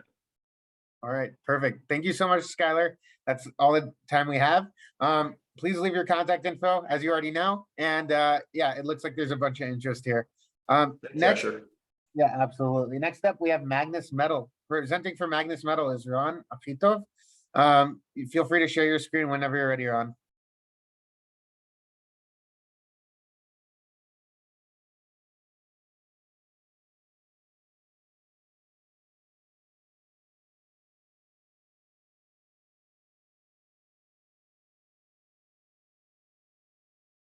Yeah, sorry. So I just said thank you for your time, and thanks for Deep Tech Showcase for the stage. Magnus Metal, I'll present what the company does. So basically, if you look at metal manufacturing or additive manufacturing, in the middle, the 3D printing for metal has been around for almost 20 years, but has been limited in scale due to cost of materials and amount of metal it can produce per day. But it did introduce digital capabilities. However, it really did not strategically penetrate into the majority of the market that's producing metal, which is steel, sand casting, and other types of casting solutions, a $200 billion market, casting over 100 million tons of iron and steel. And the reason that it still exists is that it supports high volume at very low cost parts, usually heavy parts, load-bearing parts, etc. What we're trying to bring to the world is the combination of the low cost and high volume, as well as the digital capabilities, and building large metal parts at industrial scale and industrial quality. We really compete with casting methods in terms of cost and quality and speed. That's why we focus on, if you can see on the left-hand side, we're starting the market with iron, gray iron, ductile iron, white iron, and steel, stainless steel, and less so in all kinds of very sophisticated metals. We are also the only metal manufacturing company in the world that does not bring new materials, new powder, new structures. We really use the customer's original material. Whatever they've been using to build their parts, we're using the same metal. This is a list of our customers. I'll show some parts that we're building for them. So you can see a variety of customers. Caterpillar, you'll see the parts we're making for them. Dodge, AGCO, Ford, ABB, and Schmidt & Clemens. It's a German company doing all kinds of specialty pipes from special steel. So this is an example from Caterpillar. Those are all the type of parts that they're building with us. So it's all the hydraulics, wheels, and parts in the engine. They've identified 15,000 parts that they can use the technology with. This is an example from AGCO, large industrial and agriculture type of solutions. You can see all the parts we're making for them. Another company is Ford. We're doing two things. One is normal parts as with the other players, but we're also building their tooling. These are the pressers for the hood, for example, but also for doors and others. They're spending over $2 billion a year building those pressers with the metal, and we're saving them $800 million a year with our technology. What we're doing is really opposite to what 100 and something companies in metal manufacturing, additive manufacturing are doing. Again, we're not using special metal, we're using the customer metal. And we're looking at it from the other way around. What we're doing is that we're printing the mold with special ceramics that we've invented, which is also a consumable in the system that solidifies in 10 seconds, can be milled, as you can see in number 2, for accurate shape. And then can get molten metal on it up to 1700 degrees, which is steel. You can see the hole here, number 3, that has been made. We're bringing the metal writing head in number 4, and we're liquidifying the metal in less than 2 seconds from room temperature to 1700 degrees. And it's like an inkjet at home, just with the molten metal, not with ink. And we fill up the hole. You can see it here. Obviously, the machine does it all in one go, but here you see it step by step. And then we're building the second layer of ceramics, and we're coming with the second layer of metal. And we have a part that's built from 2 layers. Interestingly enough, when we do 16, 18, 20, 50 layers, when we check the z-axis, we find that the z-axis is stronger than the original material and stronger than the material that customers have been building up until today. We've passed all of the industrial testings at Caterpillar, Dodge, AGCO, Ford, etc., both on the chemistry side, in microstructures, hardness, tensile strength, fatigue, up to 10 million cycles, etc., on all parts that we've created. The value proposition for the customers is obviously the digital factory. It's really a foundry in a box. Same-day delivery versus months. We don't need tooling. We don't need inventory. And we don't build the parts in R&D with one technology and then have to move it to production.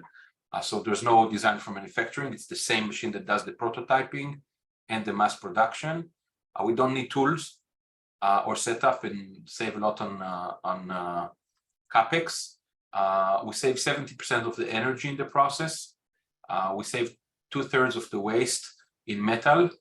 We print per system 1 ton per day. We're using the customer metal, and the part does not need heat treatment after it's finished.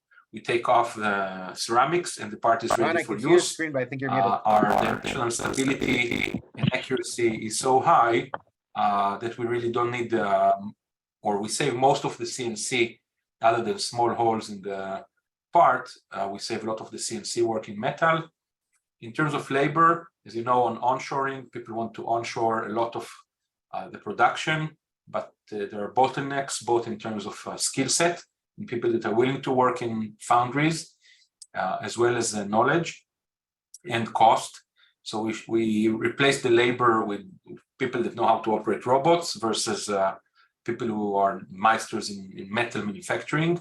We obviously cut shipping costs, which today account for 20% of the part costs. And we shorten obviously the supply chain. Our solution has a lot of new capabilities. For example, we can build the same part for multiple types of metals or different inoculation levels to get different characteristics without having to connect 2 parts together. That saves a lot of money. We build stronger parts. Our fatigue tests in Caterpillar and others are twice as strong as what they're currently doing on their own. And we're environmentally friendly, both on the energy as well as carbon, say 50 to 70%. And on safety, there's no exposure to molten metal at all. Ron, let's start wrapping it up. Yeah, it's 1.5 slides. The team is 75 people strong, all physics, chemistry, algorithms, robotics, etc. In short, or in summary, $200 billion market, a reduction of 50% CO2, a lot of savings on raw material, saving on capital equipment, 38 patents with building stronger parts, producing a ton per day, and 50 times more metal per day per machine than the next competitor. We have a strong business model that includes consumables and tier 1 signed customers with machines. Thank you.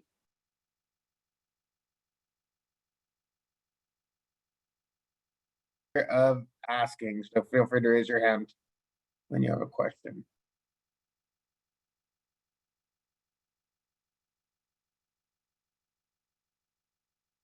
Casey, go right ahead.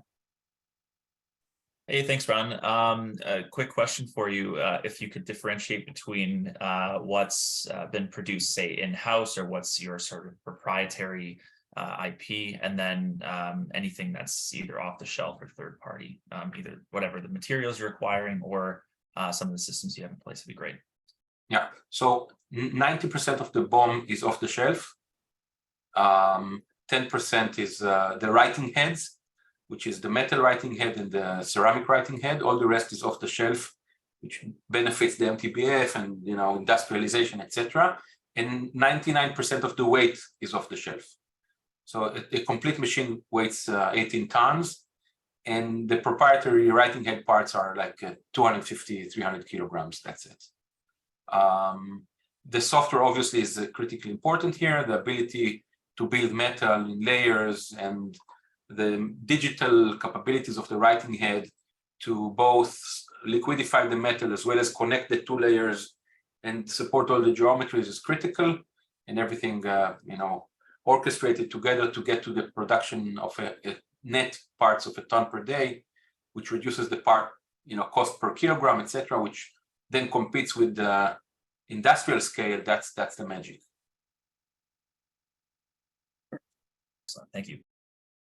You're up. Right, thank you. Hey, good solution and good presentation. Got a just quick question. Could you touch the based on, I know you answered some of them already here, but your revenue models a little bit more specific, and then what your ask is again, please. Thank you. Yeah, so we're raising $35 million round B. Right. The company's already raised $32 million. We have $18 million in orders, and we. So you said 18 or 80? I couldn't hear that. 18 okay, million right, thank you. We sell machines at 3.25 million, and consumables. A machine consumes approximately $500,000 of consumables per year, approximately. So if you look at 10 years, it's like 9 million dollars of revenue at 56% gross margin. Right, thank you.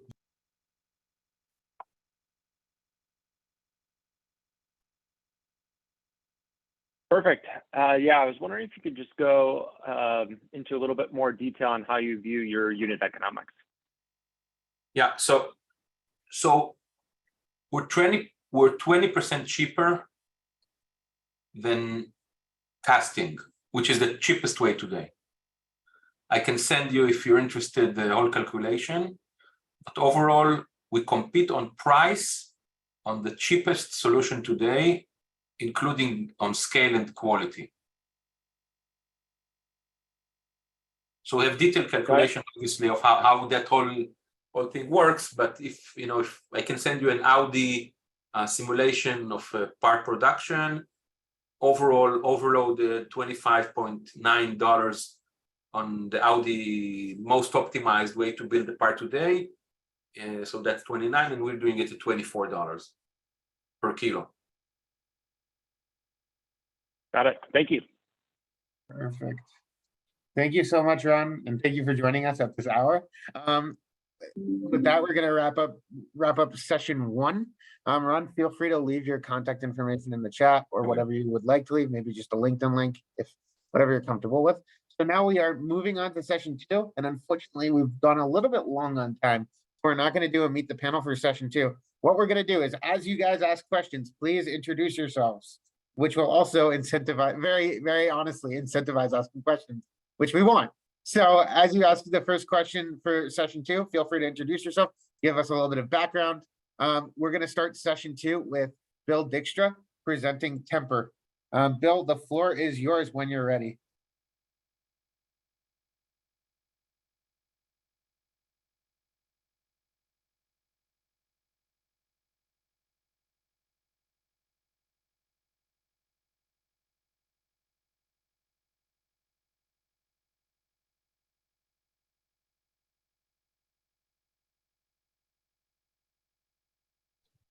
Can you see my screen? We can see it, but it's not in presentation mode yet, at least from what I can, there we go. Yep, perfect. Okay. Well, hello. My name is Bill Dykstra, and I am president of Temper. Temper is a company that develops solutions by changing the fundamental way that materials are processed by using magnetic fields to fabricate parts. The key team, some of you will pick up on who the true boss is down there in the lower right-hand corner. The Temper team has been developing induction heating solutions for over 25 years and built and developed the first smart susceptor test fixture with the Boeing Company in 2005 and is listed as co-inventor on this first patent. The process has been well protected with over 100 patents, Boeing owning 86, Temper owning 20, and Temper is the only company that has license to use all of them. But let's back up a little bit. Let's talk about what a smart susceptor is and how it works. I'm sure you remember this experiment from grade school, wherein you made an electromagnetic with a nail and a battery. Now, if you reverse the flow, the electrons shift, which creates heat. Now, the item being heated is referred to as a susceptor, the item that couples into the magnetic field. Now, if you change the rod to a tube, you would have a looped susceptor. The heat generated is now transferred via conduction to the part being produced. There are four main components to a smart susceptor. It's the susceptor, which we just talked about, the Curie temperature, the reference depth, and some secret sauce. In essence, we use physics to control most of the energy being supplied to the workpiece, not software. Although we have many different applications for magnetic processing, time only permits us to talk about two of them. Thermoplastics, composites for aerospace mass production volume for large part fabrication, and allotropic powder densification. For the upcoming AFWERX program, we are taking several thermoplastic tooling concepts and combining them together. We take the production speed and capabilities of the smart susceptor, plus Temper's large part fabrication capabilities, and combining it with laminated tooling concept to produce a B-pillar body side inner and produce test coupons as the first step to get the process certified for aircraft production. Overall, a program goal will be to produce large VTOL parts at a speed of 1 VTOL an hour. These parts range from 5 feet by 12 feet to 3 feet by 33 feet.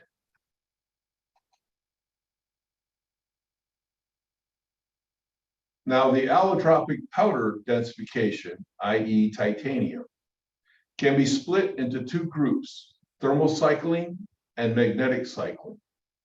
In comparison to other processes, such as 3D printing, machining or hipping that can take 2 to 4 days to fabricate a part, with thermal cycling, it takes 3 to 4 hours.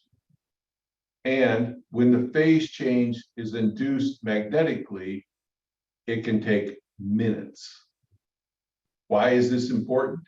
Because we can make 100 parts in the same time it takes other processes to make the same part, to make one.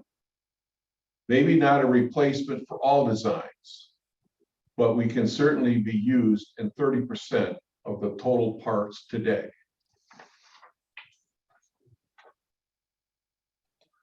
The applications are endless. To us, the world is full of nails. We have the technology to fabricate these parts at a fraction of the processing cost of current technology. These are just the fabrication applications for aerospace. Other applications are automotive, military, and even space applications. Anywhere accurate temperature application and processing speed is important. The first two are AppWorks proposals, this one and this one. Each of these, and each have a team within AFRL that is walking a customer memorandum through the respective chain of command and obtaining signatures this week. The next two are initial proposals. I think that's my 5 minutes. Yeah, perfect. Thank you so much, Bill. All right, we'll get to all the questions in order of hand raised. And reminder, introduce yourself as you ask the questions so people know who you are. And with that, I open up the floor to questions. All right, Yvonne. Yeah, thank you for the presentation. This is really interesting. My name is Yvonne Lutsch. I'm with the Bosch Venture Group. The rest you have to look up because we don't have enough time, I think, to introduce myself completely. What are currently competing technologies and how much more expensive are they? Can you elaborate on this a little bit, Bill?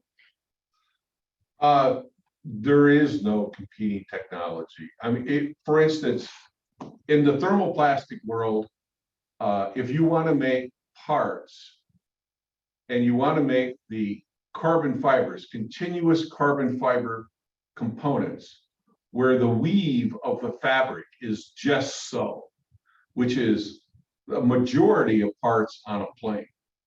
The only way you can do that is that you either use like in situ layup in order to lay the material up, or you actually cut the plies and place the plies into a tool, and then you put it into an autoclave.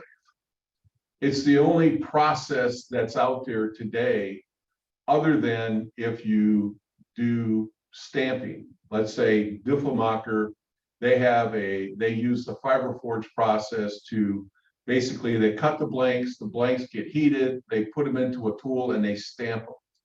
The problem with that is that you can only stamp parts in straight line directions. You can't put a complex curvature into those components.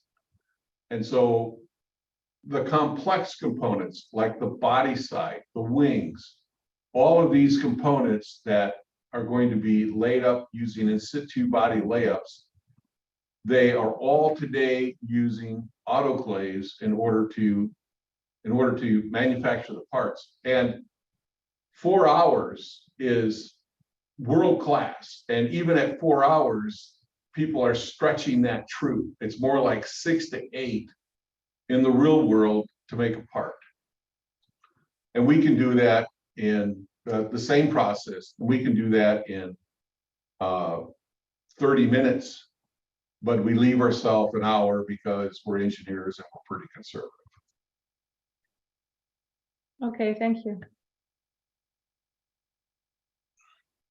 Perfect. Perfect. Oh, Justin, you're up. Hey, Bill, thanks for the presentation. Justin Kingsbury here from TFC. So I guess if you've got really great partnerships and things like that with Boeing, what's the big ask here and what's next for you guys that's as far as revenue and things like that? Obviously, you've got these two markets that you're going to go after, but what's the big ask here for you? The first time we made this presentation, the big ask was we're looking for MOU sponsorships, but we have those covered now. Both of the MOUs are being covered by AFRL. The Army is very interested in the titanium. We've been doing work with them.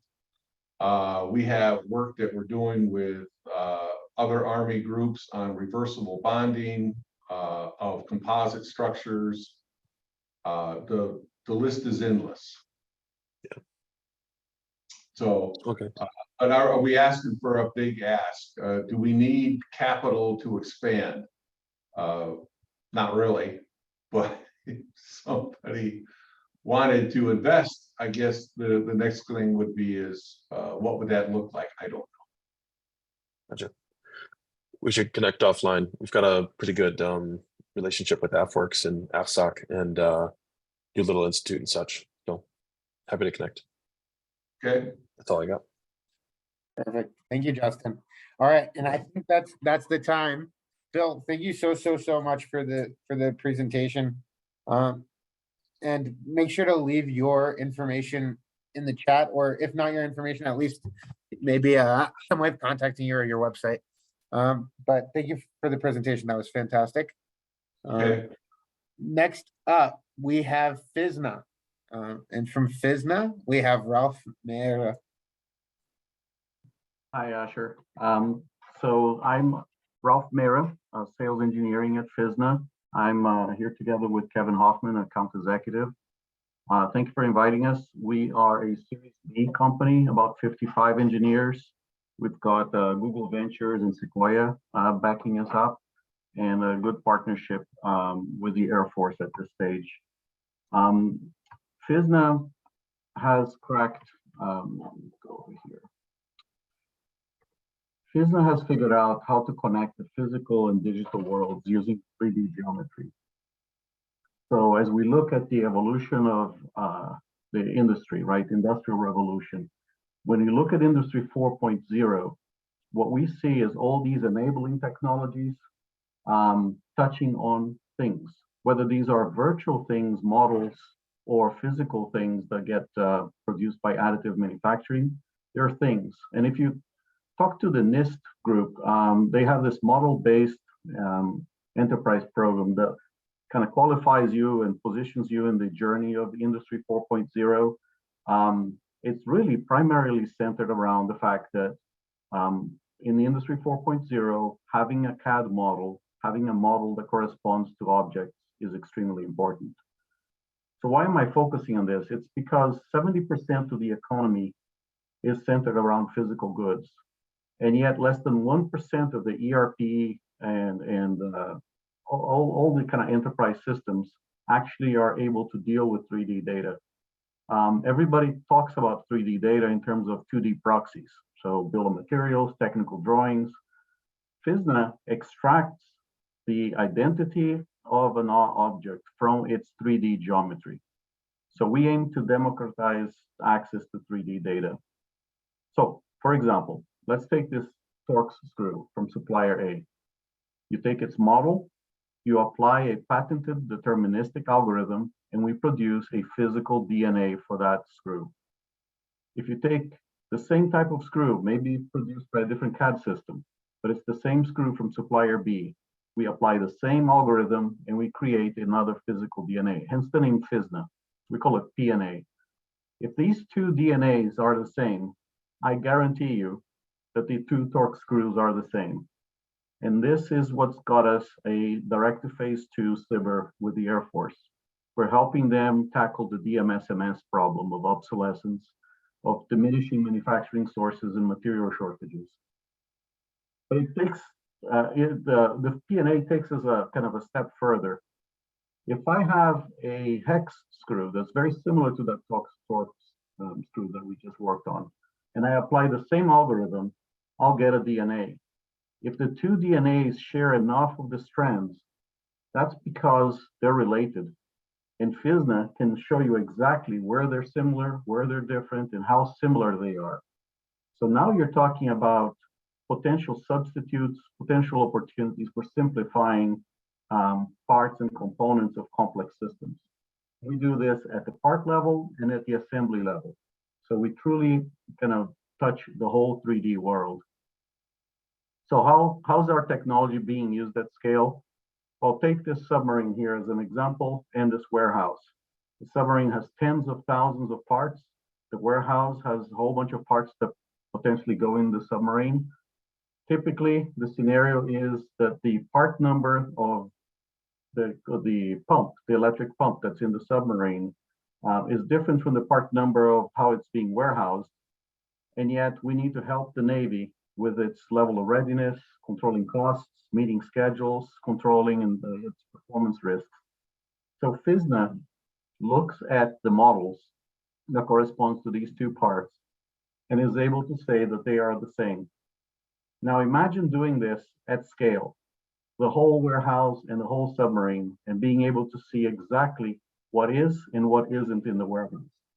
That's the level of capability that we bring to the table that we've presented to the DoD. So let's put some numbers around this. If you look at a study that was done about 20 years ago with the Virginia-class submarine, $3.5 million per submarine. The study was all about eliminating proliferation of parts, standardizing around certain parts, and kind of reusing components. It was $27 million of investment that produced over $1 billion of cost avoidance.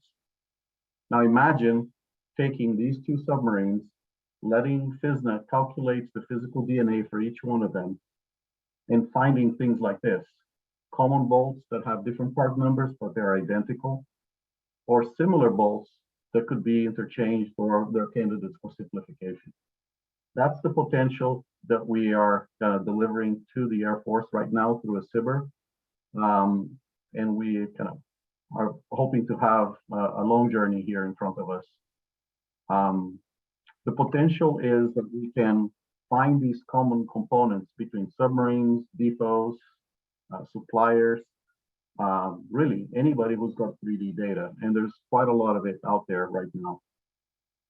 So FISNA, by connecting the digital and physical worlds with 3D geometry, has created a physical DNA that we believe is a key component to what is being called the digital thread.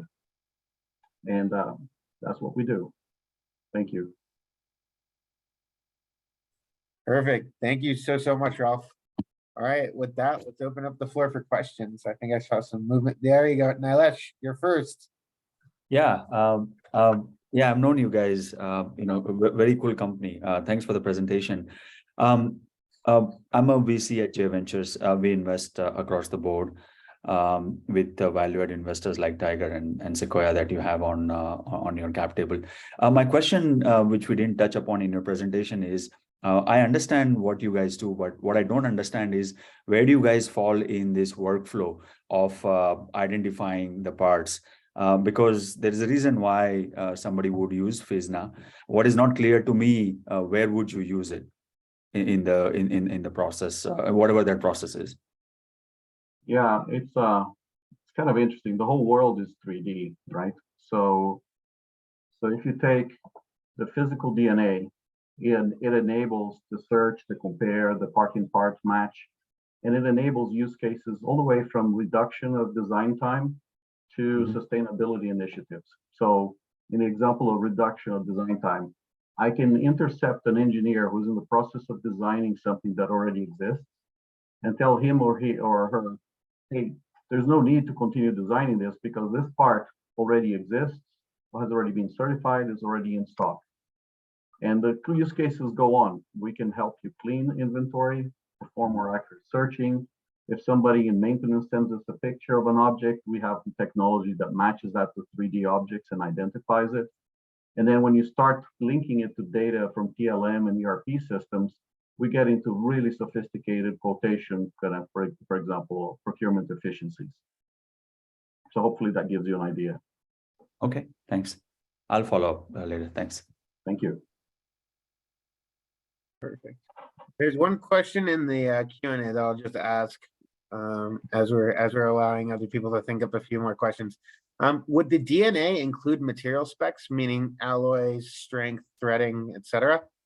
Absolutely, yes. That's a fundamental element. We get into the whole space of let me bring FISNA up here. Electronics, for example, right? It is a 3D object, but it has all the specs necessary for you to be able to zero in. So the packaging may look the same, and I can perform a search and find exactly where it fits. So different circuits that use that component, but then the metadata that has to do with the characteristics, the tolerances, and so on, all of that is extremely important. Perfect. Awesome. Oh, Justin, last question. Sorry if I could. How scalable is the process of actually adding materials and such into FISNA? I can understand you said it can be added or analyzed just by taking a photo, but you can't get 100% of the information as far as alloys, origins, and things like that, or from that. So how scalable is the process to get really, really meticulous about this? So let me turn that upside down. We own a website called Things, and Things crawls the whole internet. We've got over 16 million objects right now, 1 million registered users. And so we're creating this inventory of parts with the metadata that comes with it. That is like a supplier's 3D network. How scalable is it? We've grown it to 100 million parts without any problems. It's containerized, it's cloud-based, it's elastic. So yes, we are a small startup, but I think we've done a good job of making it scalable. Cool. All right, let's connect offline. Yeah. Okay. Look forward to it. Thank you, Asher. You can go. We have some. Thank you, Asher, and thank you, Ralph. This is really, really interesting. Can you share with us like your revenue levels, where you are today? Probably not. We're doing okay. We're cash solid on the cash side. We have a few commercial customers, but our main focus has been the DoD ever since we got the direct to phase 2 SBIR. And so that's where we've really kind of been spending our time. In terms of maybe this will help. If somebody comes to us with a deal that's less than $1 million, we typically don't pay attention to it. Okay, thank you. That's very helpful. Okay. Thanks, Ralph. Perfect. Thank you so much, Ralph. Thank you. Definitely throw some contact information in the chat. And it looks like there's some good interest here. Next up, we have Blastwave, and we have Tom from Blastwave ready to present, and I'm loving the suit. Oh, thanks, Asher. Well, trying to meet the moment here. All right, let me share my screen. All right. So as the physical and digital worlds collide, it's that very same connectivity that is unleashing all these new capabilities, but it's also creating a path for harm that introduces tremendous cyber risk. So the recent Colonial Pipeline incident that brought down this fuel pipeline for 6 days was very dramatic, and it was a result of some of the problems that we solved. And in fact, it's gotten so bad, aside from that anecdote, the data shows that manufacturing just passed financial services as the most attacked industry. So we are looking to safeguard Industry 4.0. We want to collapse the industrial security stack, combine products into a single platform, save money. We also want to make network firewalls extinct and really have a topology and architecture that matches the distributed world we live in today, where people are working everywhere, devices are everywhere. We want that security be coupled directly to that, so it's a distributed security model as opposed to a centralized distributed model or centralized security model. We want to lead the IT-OT convergence, and ultimately we want to make it so hard for people to perpetrate cybercrime that they go back to robbing banks. So we have created the world's first peer-to-peer software-defined perimeter that works across IT, OT, and cloud environments. So when I'm talking about the OT focus, which is what we're focused on right now, collapsing the stack means you don't have to pay Duo or Fortinet or Illumio or Waterfall or ForcePoint to protect your infrastructure. And there's really no one who does device cloaking. With Blast Shield, you can get all of it at a significant savings in price and fewer interfaces that can oftentimes lead to security holes. In terms of the size of the market, there's over 1 million facilities in the US alone that need this kind of protection. Our TAM is over 6 billion at our current pricing. And we have immediate access to $250 million with just the partners that are in place. So let's show a little bit about how this works. Let's say you have a factory on the left and you have a remote site, let's say electrical substation or pump station on the right. And so you have a remote worker that needs to access that. You've got the cloud services, you need the cooperation between the two, and you have a corporate IT group.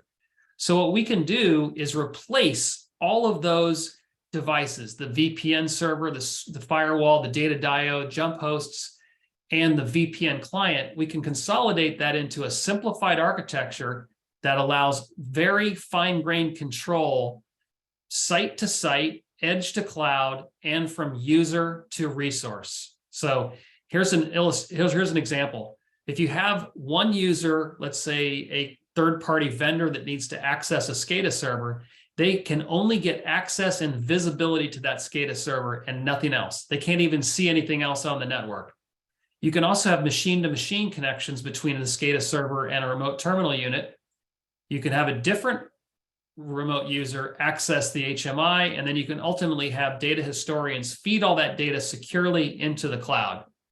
So the components that allow us to do this are a handshake between a client and a mobile authenticator or a FIDO2 key.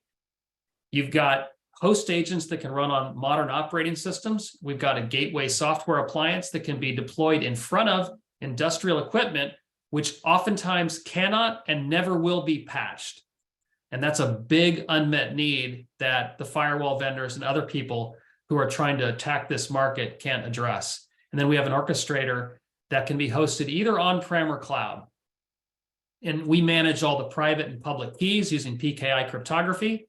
There's not a single public-facing TCP port, so it is completely cloaked. It's invisible to hackers who are on the outside, as well as nefarious actors on the inside. The way this could work is you can have, and we have some deployments like this, you have user groups all over the world. You can access your private applications that are cloud hosted. You can also access, you can do conditional access for proxies, SaaS proxies. And then we can also secure OT and IoT devices. We can protect against attacks on water and wastewater systems, the grid. We also can protect oil and gas components, ships. And, you know, we just received an MOU from the US Air Force Base in Spangdahlem, Germany. We're also protecting a large solar farm and ocean water pumping station at the 4th largest data center in the world in Portugal. We're protecting the #1 cold storage company in the world today. And, you know, our go-to-market is really a small direct team, 10%, and then mostly goes through the channel to leverage that playbook. Our premier partner is Gray Matter Systems, and they're giving us access to all these types of logos. Our goal is to hit 25 million by the end of 25 run rate. And this is the team. We call it the cockroach culture. We've got a group that have both security experts as well as people from other industries that create a nice heterogeneous learning environment. Our goal is to basically hit a home run. This is a massive market. We've got a highly disruptive product. We're looking for someone to write a $1.5 million check today. So I'll be entertaining offers on that. Our goal is to get cash flow break even by the end of this year.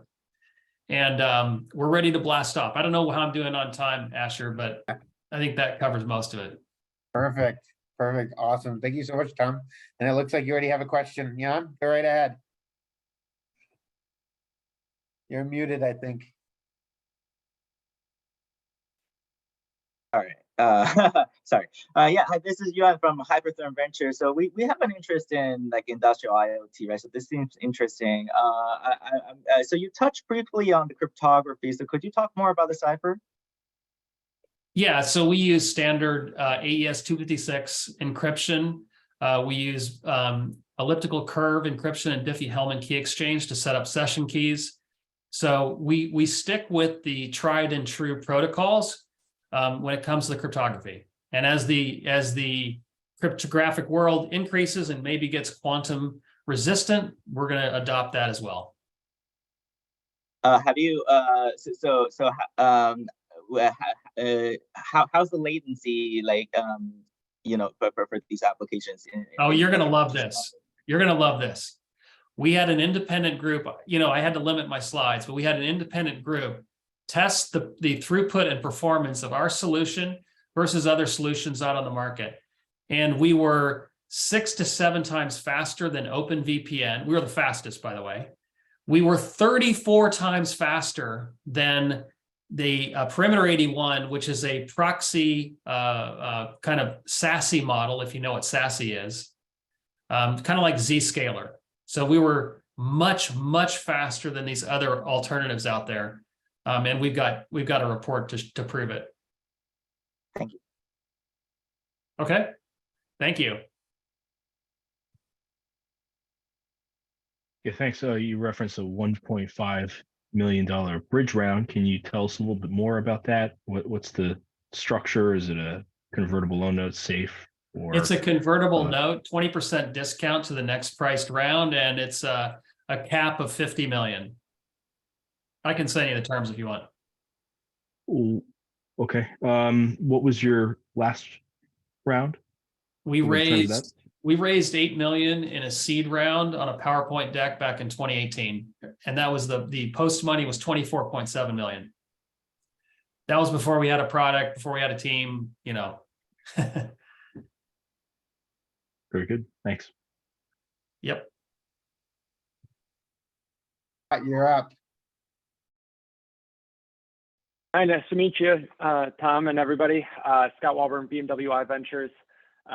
Would love to understand a little bit more about how many customers you have and what the typical contract size is. Okay. We have, we launched our kind of foray into OT in October of last year.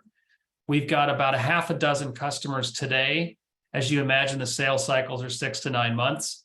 Our pipeline is, it was 2.6 as of the end of March. It's 3.9 now. And we've got a range of deals. Some of the water treatment deals are in the 20 to 50,000 range. And then there's deals as large as 350,000 with the major Fortune 500 manufacturer. So the deal size does range quite a bit. And we want to use our channel partner to lower the cost of customer acquisition to the maximum extent possible. So, got it. And maybe last question, what's the implementation look like? It varies, and this is the thing, when you talk about networks, they kind of rhyme, but they're all different. And, there's a lot of similarities. And so I think there's going to be efficiency that we gain as we implement dozens and dozens of these, and we codify them into a knowledge base that allows our partners to better support and service those customers. So, it's everyone seems a little bit different today, but we, for example, have found that we can deploy our solution in as quick as 10 minutes. We had one customer who, from the standpoint of ordering to being up and running, they were up and running in a day.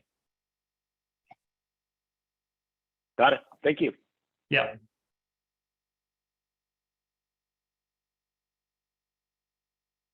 Info in the chat. So you're ahead of the curve.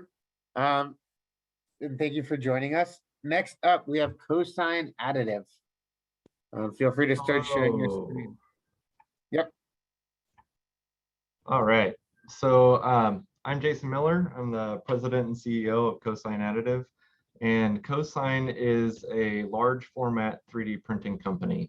And so when I say large format, that means our focus is on parts that are anywhere between about a foot to over now 48 feet are the largest parts that we're making. I designed this presentation actually to give to the Air Force around a specific material system that we specialize in. But I can still give you a decent overview about what our company does. Again, we're in the large format 3D printing space, but what makes us unique is that we are one of the few companies that designs our own hardware, operates our own hardware, and we write the software to run that hardware, and we also design material systems to run through our 3D printers. We've been around since 2013, and we've developed a number of different technologies since then. Originally, we started by printing relatively small parts, about a cubic meter, with filament technology. Then we progressed into using or printing directly with thermoplastic pellets. A couple years ago, we got into using 2-component thermoset materials, say like an epoxy or a polyurethane.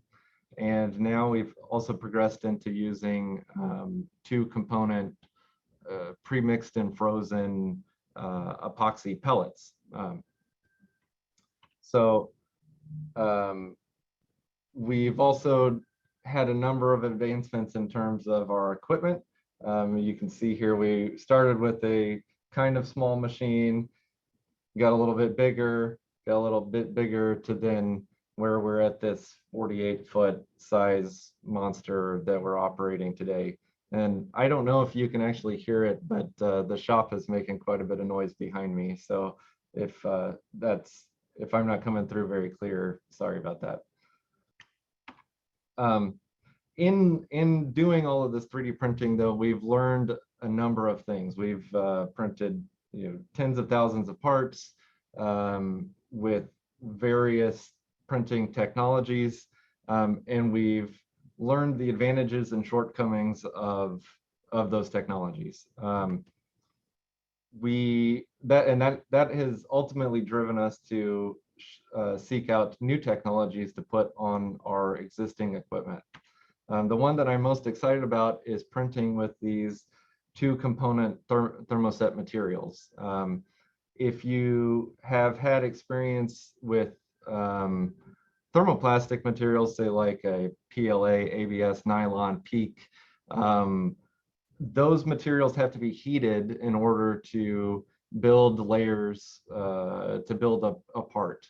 That heating process induces quite a bit of stress into the part and can cause a number of issues, from cracking to your part splitting, warping, not being able to produce consistent geometries.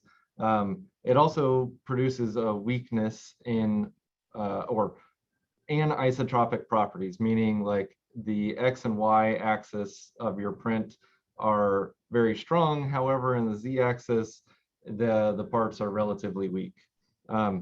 This is where we kind of jump in with our thermoset technology, and rather than using heat to bond layers together to build our parts, we use covalent bonds with a chemical process. What does that mean practically? That means there's very low internal stress inside the parts. We get isotropic properties straight out of the machine.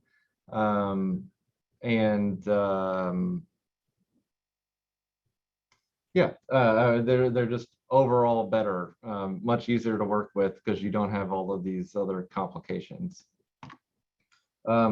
Here's just a little bit of information about one of those thermoset materials. The chart in the green bars in the chart represent this particular thermoset material, and you can see that it actually outperforms all of the most popular, highest performing thermoplastic print materials in the large format space. And at the same time, this particular thermoset material is not really specialized. Like, we can buy thousands of pounds of it and print with it today. We don't have to wait for a supply chain to come online or anything like that. Again, some more information regarding to defense. I'll just kind of end this with saying, we typically, in the last 4 years, we've run about $2.5 million a year in revenue from part sales and machine sales. We've worked with all the aerospace companies around, yeah, that's just kind of it.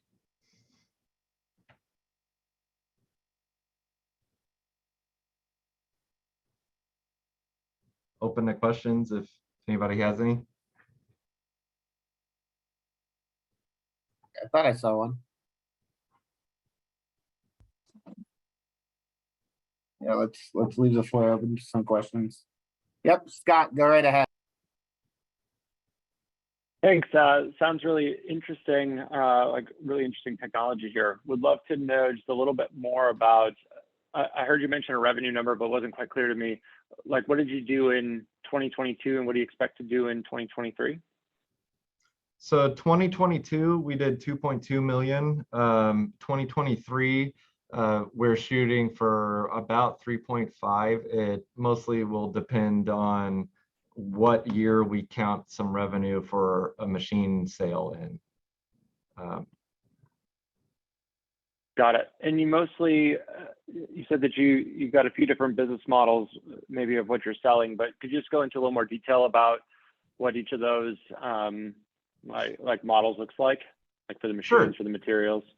Yeah. So we originally started with the intent to just sell equipment. However, as these machines have gotten bigger and more complicated, the cost has gone up, and it's relatively difficult to sell a $500,000 to $1 million machine.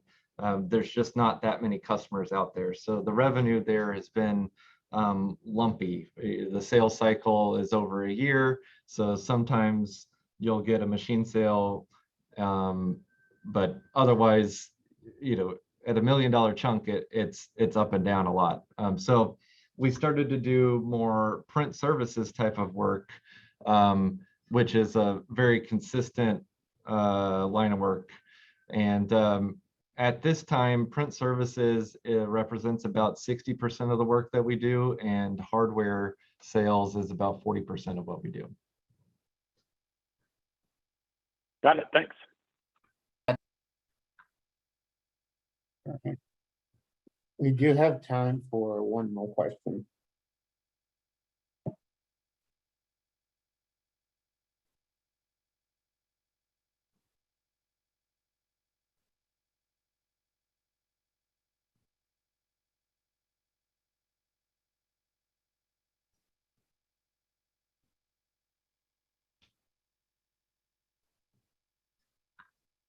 All righty. Well, I mean, if we don't have any questions, I appreciate the time.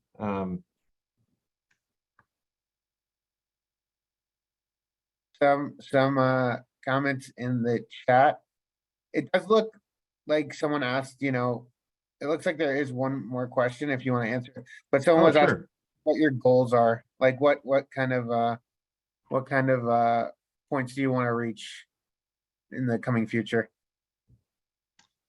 with the company?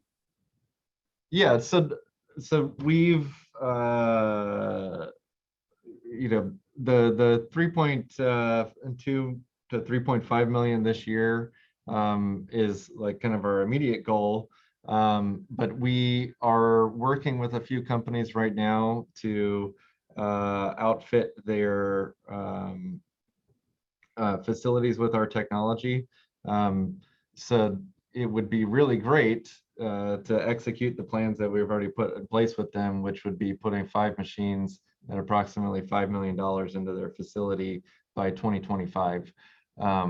And do that not just with one company, but 2 other companies that we're working with right now as well. Perfect. Awesome. Thank you so much. And thank you for the presentation. Without further ado, we're going to move on to the next presentation. We have Dasher Lawless.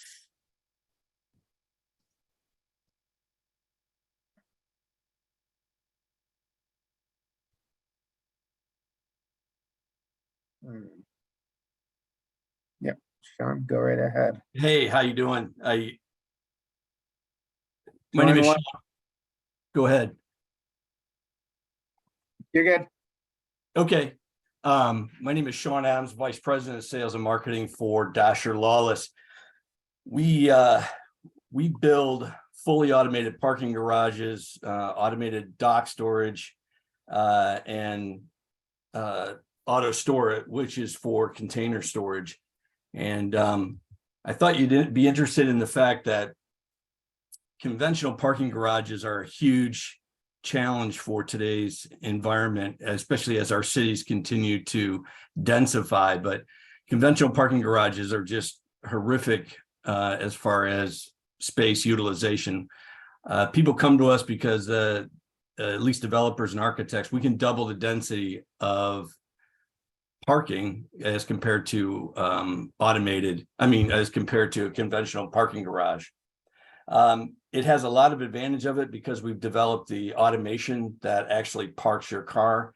It's actually not robotic, which surprises a lot of people. And it allows us to use kind of conventional off-the-shelf technology to park vehicles. We've actually been parking cars for the last decade. We pioneered fully automated parking garages in the city of Los Angeles and helped rewrite and rebuild some of the building codes that are now used not only in the city of Los Angeles, but nationally, because the city of Los Angeles, publishes their stringent guidelines for automated parking.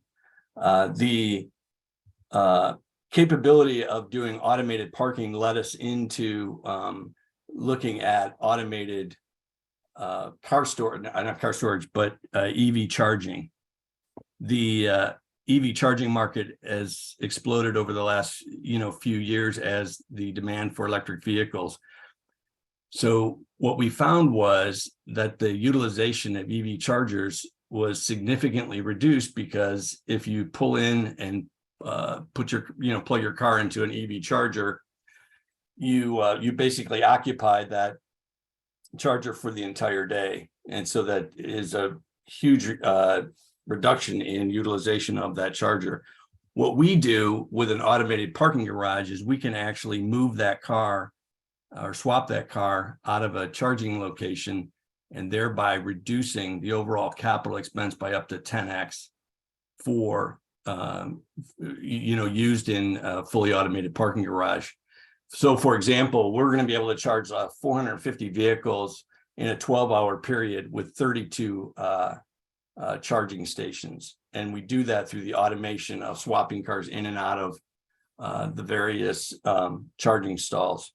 So we took that idea and we moved it forward, and we looked at it for conventional garages. And instead of moving vehicles or swapping vehicles in and out of a charging stall, we basically take a single charger, EV charger, and we basically swap electricity to individual ports.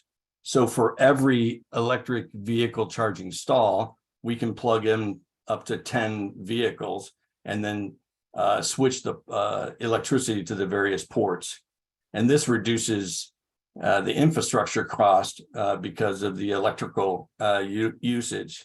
So the bottom line is we're able to increase effective charging capacity without increasing electrical capacity. In the case that we talked about for electric vehicles that are both for an automated garages or conventional garages, we have that technology, and we're deploying that right now in a few different projects.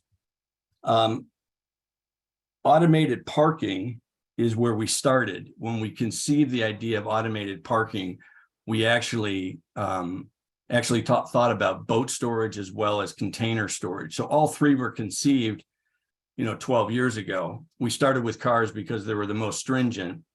So recently, in the last 18 months, we launched Auto Docket, which is basically out of the same modular scalable architecture. We were able to develop boat storage. And if you look at kind of the huge problem that boat owners have is, first of all, they can't find space to dry dock their boat, and there's a huge advantage of taking your boat out of the water, and most importantly, just the longevity of the boat and the fact that you don't have to repaint it every year. But that has a huge impact on environmental, because you're basically dumping all that paint into the water over the years for that. So there's a combination of a huge demand for boats. As you can see, 2021, there was 10,600 new boats registered from the range of 28 to 50 foot. These are the market that want to have their boat in dry slip. And at the same time, there's really not been the ability to build enough dry dock storage, for that. If you look at conventional approaches, they've been using forklifts since really the advent of boats and forklifts. They just continue to get bigger, but they don't really address the fundamental problem. Overhead cranes, a similar approach, but they have kind of a single point of failure, and also they're very inefficient as far as space utilization. Auto docket, we basically take the same technology we developed for auto parket, use it for boats, and we have a couple huge advantages. First of all, we side load, which basically reduces the aisle length. I'll show you that in a second. But the other thing is we separate vertical movement and horizontal movement. And in doing so, it makes the overall machine and equipment much simpler, and it reduces the overall cost.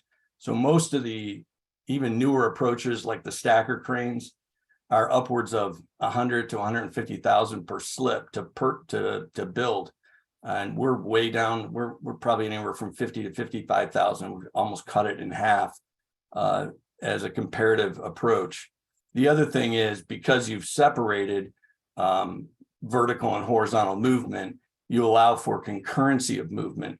In a stacker crane, in an overhead crane, and in a forklift, you're only moving one boat at a time. With auto docket, we can actually move multiple boats simultaneously.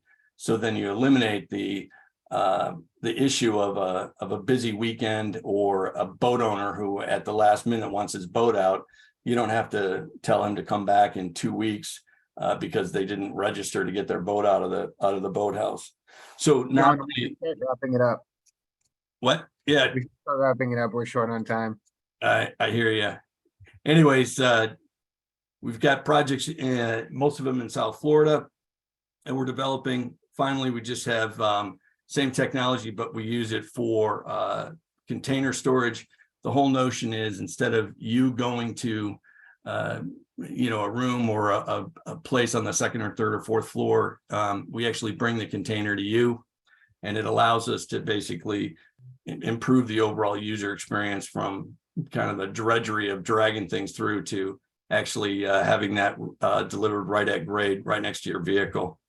A couple different mechanisms to do that, but it's all integrated and automated, for the system. And then it actually integrates the auto charging capability. So right now we're looking to raise about another 5 million for a 5% share in the company. We are, this is really a Series B that we're going after. And it's really to kind of complete some of the R&D, improve our capability to, build the systems in our factory in Warren, Ohio.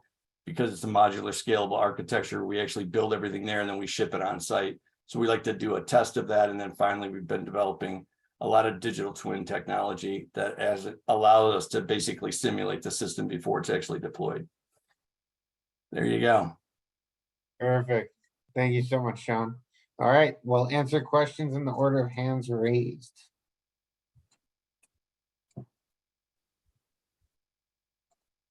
All right, let me just pull this up.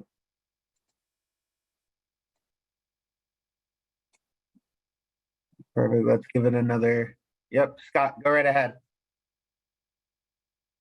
Curious if you've got any patents that you filed.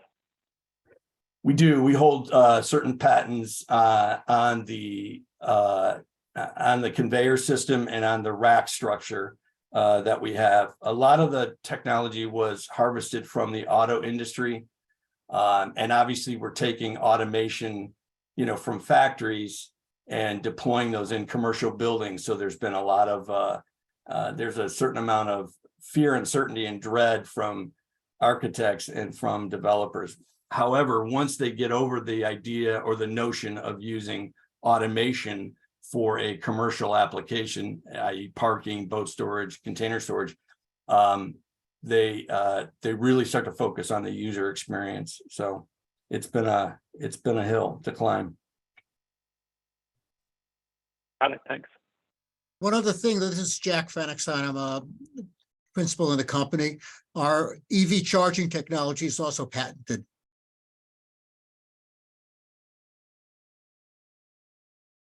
Justin, you're up. You seem to be going after some pretty wide areas, although they are related as far as parking. Is there any fear that these are each one presents their own pretty distinct challenges? Is there any fear around that as far as something that's scalable for one solution is not scalable for the other two and such? It's very, very different solutions in my mind. Well, it's interesting you look at it that way, but we look at it as, the core technology is really the same. It's really a modular, scalable architecture. There's only about 13 subsystems in the whole application. And when you look at parking, we do separate parking from storage just because of the performance needed and the amount of cars that you're going to park in a given day. Whereas if you look at boats, you might do 10 or 15 boats a day, which is nothing for parking, but it's just a bigger piece of equipment. The storage is really, we see that as very, again, it's more storage than parking. So it's just the performance really isn't there. We like all three markets because they scale. What we are seeing though, which is really interesting, is that we're now mixing products in the same project, meaning people will want to do parking and they want to put storage containers in. I've got projects that are doing boat storage as well as car parking. There's not a marina in the United States that doesn't have a parking problem. So although they're very distinct, they actually interrelate quite a bit, from a total solution. And it's something that people really haven't really thought about of putting all three. So it really becomes more like automated inventory. And when you think in those terms, you really start to see the solutions that you can bring. So we don't really fear anything from a technology perspective, nor do we fear the integration of the various products. Great question, though. And who's your OEM that you guys source most of your hardware from? And so our strategic partner is Siemens. They do all our automation. They also do power distribution, and we've also integrated with them for building technologies. And we will be the first company to integrate an autonomous building with autonomous parking. And we've already worked on the digital architecture with Siemens on that. And it's actually breaking ground first quarter of next year. Well, and that Siemens is software as well, So Siemens, they're mostly a hardware company. They do the programming software for their devices, but the biggest thing we've extracted from Siemens is their digital twin software. So we're able to simulate a system before it's actually deployed. We did that on the last system that we did. It helps us commission, it reduces the time to market, and it allows us to do a lot of what if scenarios as we move forward. So sweet. Thanks, Sean. Yeah. Thank you both, Sean and Jack. All right. And make sure to leave your contact information in the chat. Next and last but not least, we have Dominic Pilat presenting for Kelvin, and they're going to do I think a live demonstration, right? That's correct. Perfect. Thank you very much, Asher. So Kelvin is a software as a service company, and we turn models into actors. What does that mean? I've seen a lot of LinkedIn profiles. You guys know that AI is now bombarding LinkedIn, and it's the thing that we're all looking at. We've been using AI for a while, of course, when it comes to shopping and finding out what users want and prompting them with the right things so they buy more likely, or when it comes to financial transactions or many other things. However, using AI in the industrial context, that's where it gets tricky. Our mission is to turn a model into an actor, right? So that this model can actually act and make a change in the business. Let me tell you a story. So it's a project I actually finished recently. I've recently been responsible for customer success at Kelvin. Now I'm responsible for sales engineering at Kelvin. And the last project I finished as head of customer success was a guy in Australia, brilliant engineer who also dabbled and tried around with data science, and he figured out an algorithm how to run gas wells at an optimal stage where they produce maximum output of gas at the lowest possible energy consumption. And it's great. He could show everyone in the company, hey, if we had used that, the outputs of that algorithm, we would have saved money and gained more money. And, great, if we had, right? That's wonderful, but we haven't. So in order to now turn this model, this data science, this AI piece into an actor, what could he have done? He could have, knocked on the door of his favorite system integrator, and they would have told him, well, we have all technologies in place. Right? There's a bunch of technologies that enable models to run as an actor and interact with an asset, like an edge runtime, right? Now we will play LinkedIn buzzword bingo, because all of these technologies are, of course, all hype technologies right now. You need an edge runtime. You need to have compute somewhere where that asset is, so you can have a secure interaction with that asset. You need to connect to that asset data, right? You need to get data out of PLCs, RTUs, and write back. You need some kind of message brokers. So, buzzwords like Kafka, MQTT brokers that need to all be spun up. You need to run containers to run your model in a container somewhere. You need to manage all of this. You need a UI. So long story short, you need a lot of complex technologies, and they're all, built together, or you need to build them together. So you're in the integration business. That's something, of course, you can do, and you can get it from system integrators. You can get it from the big hyperscalers, and they will all tell you, hey, start small, right? So we can hook you before you get overwhelmed by the complexity of the full project. Kelvin says, start all, right? We deliver all of these technologies bundled into one software as a service, so that you can just focus on one thing, turning your model into an actor. I have not brought any presentation or any slides today. I will show you how we make that happen live right here. Let me share my screen. I hope that you now see a web browser with a Kelvin logo in the corner. Hands up if you see it. Perfect, wonderful. So first thing, what we want to do in order to turn our model into an actor, we want to get edge compute out there, right? We want to get edge compute deployed somewhere, so we can actually collect data from an asset and deploy our model to that edge compute. Edge compute, complex technology if you have to do it in the field. Believe me, I've done that. I ran a IoT consultancy in Germany, and yeah, you can bill your customer for a lot of service dollars to get edge compute stood up, specifically when you scale it across hundreds and thousands of assets and locations. How do we do it with Kelvin? You click deploy edge compute. Sorry, that's the wrong screen. Nodes here. You click on add node, right? That's an edge node. You click on add it, and you copy this single string over here. Then you go on that edge computing machine that you want to have in your control. Let me just switch screen, and you paste this line of code in here. You click enter, and now it will take about 5 minutes. So I'm going to switch from the screen, but what's happening in the background is we are building up a Kubernetes cluster, connecting a secure connection to that little piece of compute, building up an MQTT broker and everything else that is needed to run machine learning and also connect to assets. Next thing, you want to connect to an asset. Again, another nice project someone else can bill you for with a bunch of money. How do you do it here?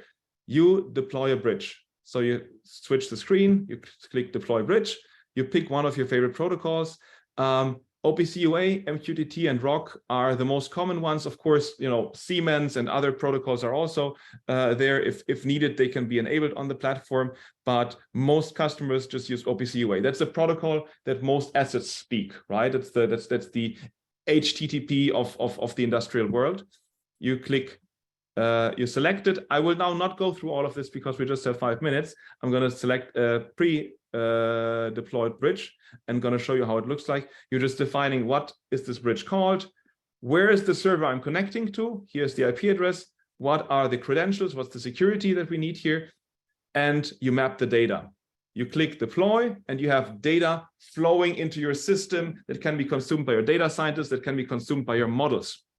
Next thing, you want to go and deploy actual AI, right? So your data scientists have created that wonderful application, and now they've uploaded it to Kelvin. It takes 3 commands to create an application framework.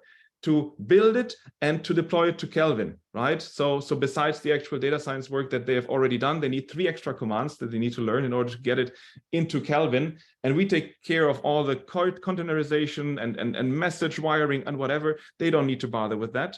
Then the data, their application is here, their model is here. And all you need to do is you choose where you want to deploy it. And again, you click one button. Deploy application. Let's take here, demo optimization model.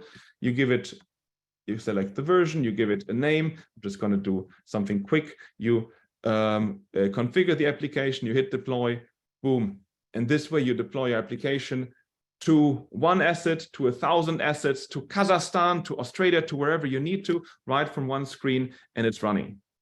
Now that it's running, now that it's operating, the last thing you need, well, your user, your engineer thinks AI is a black box and it's dark magic. So you want to help them interact with it somehow. So they want to be able to touch it. They want to be able to see it. They want to start trusting it. So we have built an entire UI only for engineers so that they start trusting and interacting with AI more and more. All of these screens here are auto-generated based on the data you have put into the plumbing of our system, right? So when you have put in your assets and connected to them and all of that, this all gets auto-generated so that the engineer can just click through screens that are intuitive to him. Like, for example, here, we have a screen that kind of looks like a SCADA screen. And well, right now I've deployed a piece of AI that optimizes the gas compressor. So if he's looking for that piece of AI, he's going to intuitively click on the gas compressor, and then he can see in our data explorer, what is this asset doing? This is a simulated asset, so it's very boring what it's doing, right? But he can see, oh, there's a control change by the AI, and he can see what the model is doing. And he can interact with the model by clicking on AI control and giving the model set points, turning it into closed loop control or not, all power to the engineers so that they can give feedback, but also start trusting the model more and more and more. So in short, what do we do? What's our differentiator? We do full stack industrial IoT, turning assets into models from the lowest piece of infrastructure to the UI for the end user actually. What's our ask? I think we have great tech, right? That's the reason why I started with this company 1 year ago. But I think not enough people know about it. So what we're looking for right now are power users. We want to get 25 power users within the next quarter. And of course, introductions to other situations where this might be useful. Perfect. Thank you so much, Dominic. Thank you. So, yep. So the panelists now, feel free to raise your hand and we'll get to the questions in the order of hands raised. Otherwise, I think I have a few questions that I might start with. All right, in that case, I'm going to ask the questions. Let's warm up a little. Can you go into, I know you talked about, the what, but can we talk about the where? Meaning, where, I know you said industrial IoT as a whole, but what do you think some specific use cases for the technology, some interesting use cases that you see that would, you wouldn't think of just based off of the presentation, but do exist? Absolutely. Perfect. So one very, very heavy use case where we are used, or let's say one heavy industry we're used in is oil and gas, right? So onshore oil and gas, offshore oil and gas, anywhere where you have, where your operations depend heavily on assets. Well, the other piece is we are pretty optimized for running in rough conditions, right? Like West Texas, where there's very spotty internet and stuff like that. So any oil and gas use cases, specifically upstream, we work very well on. Industrial use cases when it comes to manufacturing is another, let's say, niche that works well with Kelvin, specifically because we already have this kind of SCADA look and feel, right? So the engineer already kind of feels at home inside our platform. What do we do there? We help with process optimization. So let's say quality control or energy minimization. the use cases usually come from the models, right? So we're just following what the people at our customer companies are already hunting after, right? They want to make sure that they have more control over the quality that they're doing. They want to make sure that they are mixing that cement at the lowest energy, right, that they need. And they already have some sort of models. From there on, we're pretty agnostic and we're just following their lead. But these are kind of the use cases that we're currently dabbling in. And yeah. Awesome. Yeah, that's really cool. We have time for one more question. Otherwise, you know, I can keep going. Yep, Carl, go right ahead. Thanks, Asher. Really cool, Dominic. You're just curious to know how many customers we're at right now. You mentioned not enough people know about Kelvin, so I want to know how many people do know about Kelvin. Yeah, perfect.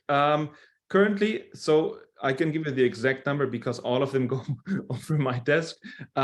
It's 7 customers, right? So that are currently working with Kelvin, more in the pipeline, and more logos also, let's say when it comes to past.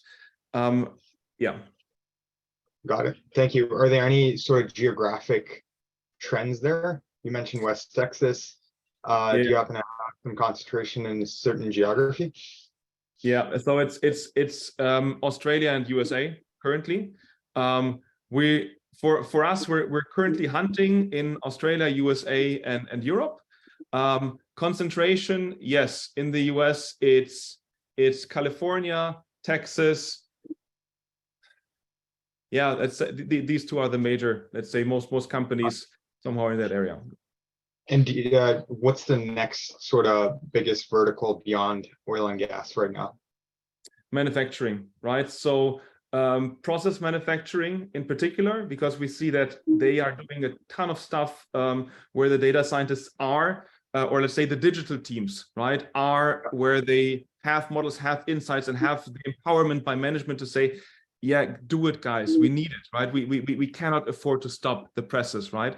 In process manufacturing. So that's one target that we're going heavily after. And then of course the next one will be discrete manufacturing there. Yeah. Very cool. Yeah, would love to find time to chat further in the next few days. Absolutely. Perfect. I'm posting my LinkedIn. Yep. Perfect. Thank you so much, Dominic. With that, I think we conclude the showcase. So I want to thank everyone who was involved with it and all of the presenters. We couldn't have done it without you, and all of the panelists. We appreciate you guys as well. Just so everyone knows, we are hosting another showcase next month, believe it or not. The next one is going to be microelectronics and semiconductors. It's going to be on May 24th. So stay tuned for that. And if anyone wanted to be connected to any of the companies that presented, free to email me. I'm about to put my email in the chat. And feel free to reach out if you'd like to be connected. Otherwise, they also put their information most of the time, so you can connect with them directly. Appreciate everyone who joined and everyone who took part. And with that, I wish everyone a good rest of your day, a good afternoon, evening, and night for those all over the place. Thank you. Thank you.